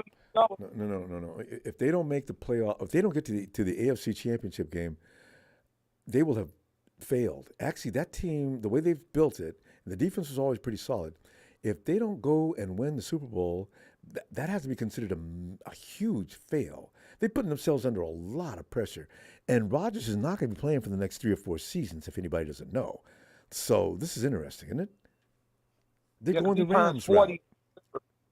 Yep, he turns 40 in December. So I guess Garrett Wilson's the 1, Corey Davis is 2, Alan Lazard is the 3, and McCall Hartman is the 4, and Randall Cobb's the 5. Randall Cobb is on they put him on the PUP list too yesterday. What's wrong with them? I don't know. They don't tell you. Yeah, they just want to hide him over there for a bit. He can come off the For a PUP minute, list. yeah, he'll probably come off around time for the preseason games. But today's signings, Ronbo, the Giants signed Cole Beasley. I don't know if you remember him, a short receiver. Wide receiver. Cole is still playing? Yeah, they signed him. Who else? Scatback James Robinson, who used to be with New England, who killed us in Super Bowl 51 with all those catches. Oh, yeah. I remember him now, yeah. Yep. And let me see. They're trying to build speed. The Giants, yeah, they do. I've noticed that with their receivers, Slayton, and they re-signed. Who else did they got? The one kid that came out of Oklahoma, but he got hurt a lot. But they re-signed him too.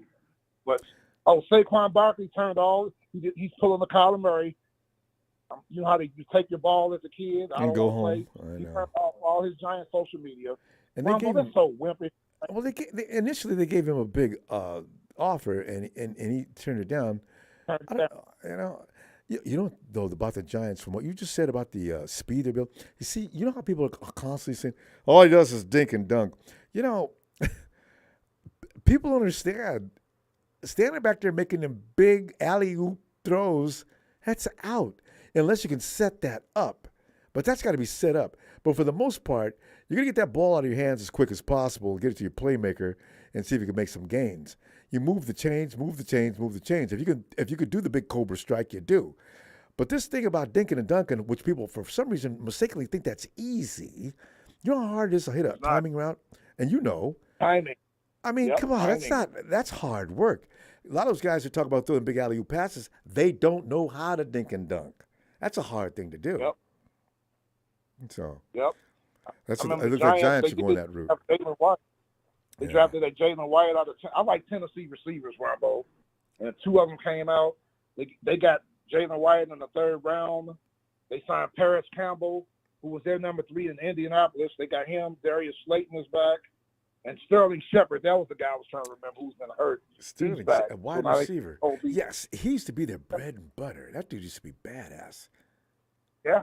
What did he do? What did he hurt? Why has he been out? He's been around for a lot of injuries. A spleen, a leg the last 2 years, Sterling Shepard. Yep. He's nice when he's healthy. God. Yeah, but he's back this year. He has sustained some pain. Ooh. Well, Ronbo, I'm hearing your callers. I saw some in the chat saying if y'all don't make the playoffs, Kyle Shanahan's going to be fired. I kind of agree with that. You know what? No, that's one thing he cannot do. He cannot fail to get into the dance. That's just too much talent. Exactly. Yeah, you know what though? My problem is he'll get there though. But that's a hard thing to do, is get into the Super Bowl and win it to begin with. You know. So I tell you, I don't. How many coaches would you trust to come on over to take over the Falcons? Other than about the obvious ones. Not many. Yeah. Sean Payton would be one.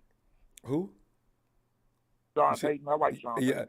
And And Jerry Jones, who's always crying about, well, I'm getting up there, and I'd like to see a Super Bowl before my time ends. Well, Jerry, you got to get rid of that coach. I'm telling you right now, because Dak is getting worse. He's gotten worse ever since you knew what's his name, the coach over in Dallas. You talking about McCarthy, Mike McCarthy? Yeah, Mike is. he's gonna be out. Nobody's He's saying gonna be anything, out. but Dak has gotten worse and worse since McCarthy showed up. McCarthy's system is a little too complex for the players to even do it right. And he hasn't really deviated from that. That's why Rodgers had him fired. Because, you don't need to give these guys homework assignments that they have to write out formula on a chalkboard or anything. Dude, make it so they can do it. So he doesn't like to do that, though. He's always trying to fool people, and it doesn't work. Yeah, Bryce Young signed his contract today, 4 years, $37.96 million. I guess he's happy. Yeah. That's all right, because we're gonna get after him. They better play Andy Dalton. Week 1, they better play Andy Dalton. I thought that rookies had a set amount they can get, but I'm noticing with quarterbacks that doesn't really pertain, does it? Or apply? Nope. Because when I hear about any word on your rookies, Ronbo? No, everybody's pretty much signed, and everybody's signed. Because when you don't have a first or second round pick, that usually goes real smoothly. They're just great. They're just glad to be in the NFL, so just go ahead and sign right away. We don't have anybody left, I don't think. And it's I'm glad camp started. Now you get see your quarterback competition, get them up and going. And I'm telling you, it's made for TV drama. I can't wait.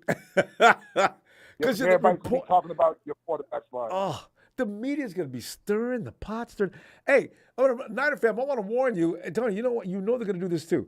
They are going to emphasize and say things that are going to cause riots. I mean, because the 49er, the whole fan base is usually split on the quarterback they want. A lot of people get real emotional about it.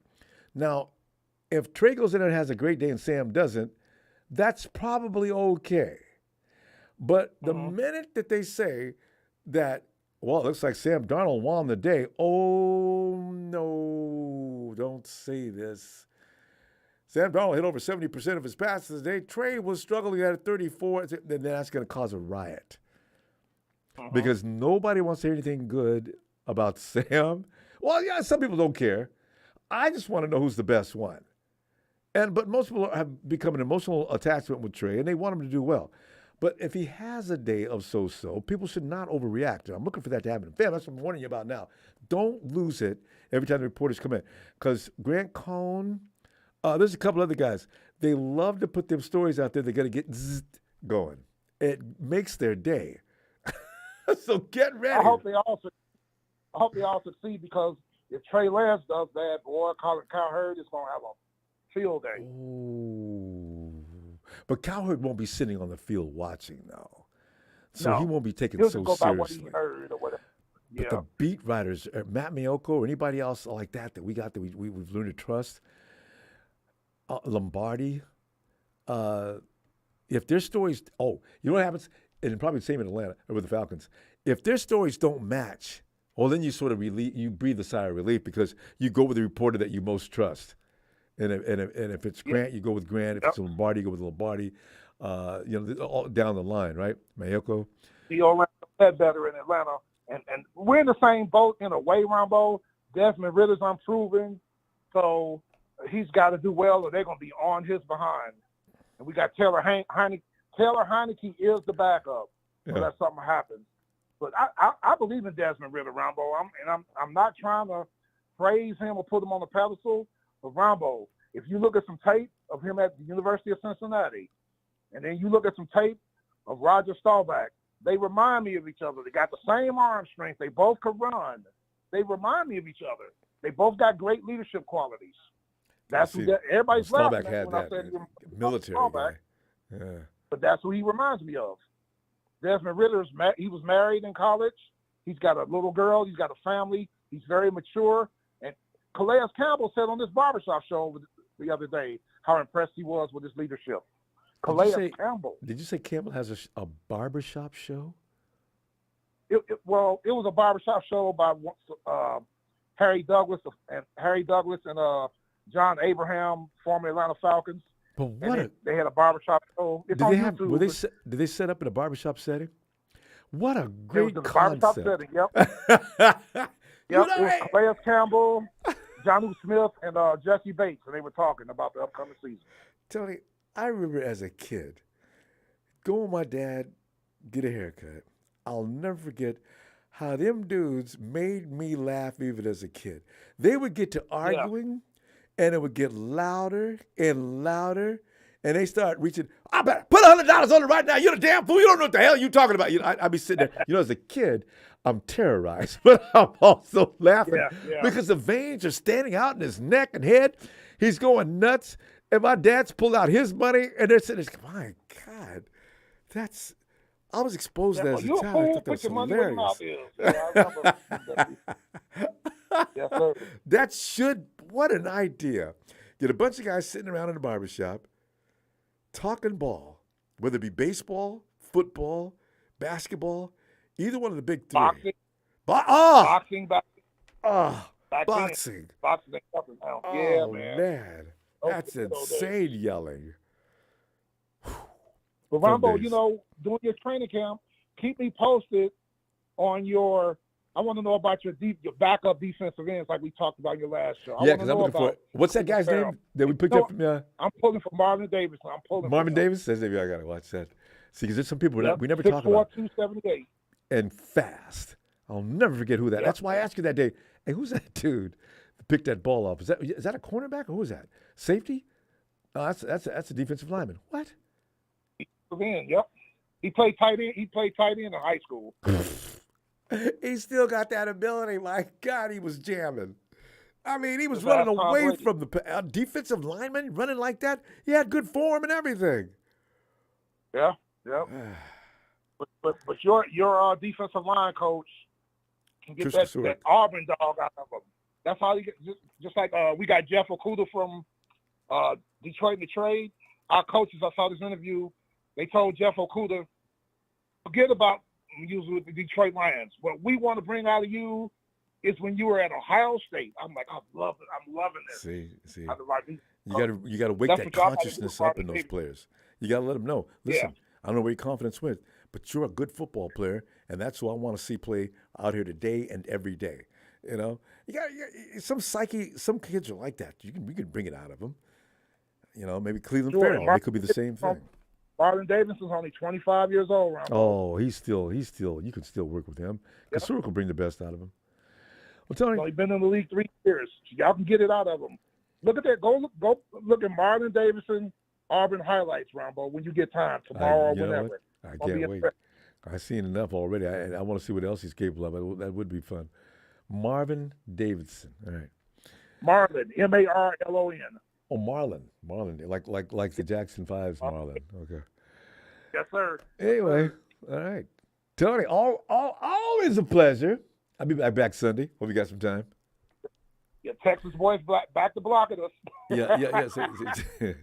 Texas boy, man.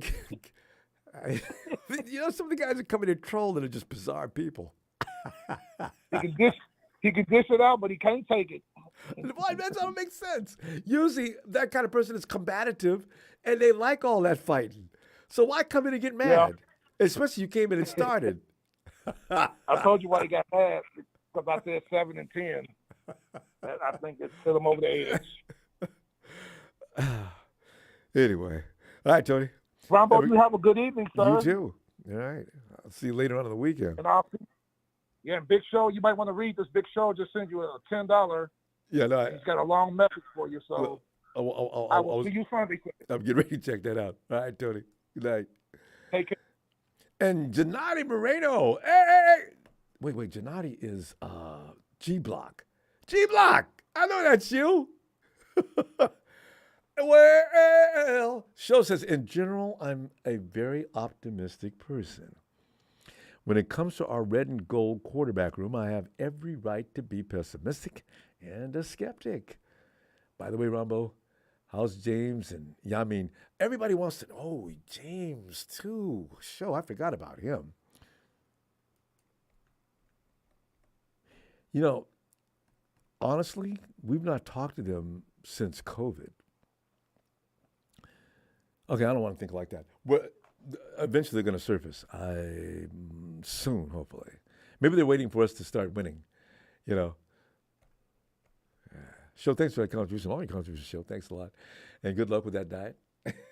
Show's slimming down for that wedding. He's the best man. Fam, I tell you what, let's go ahead and call it. And thanks for the contribution tonight. Also, subscribe, please. We do this all the time. Want to see your face back in the place as soon as we do. I'll let you know when we're here. And please hit like. Don't leave it. What's that bad? Thank you. I will see you Sunday. And then between now and then,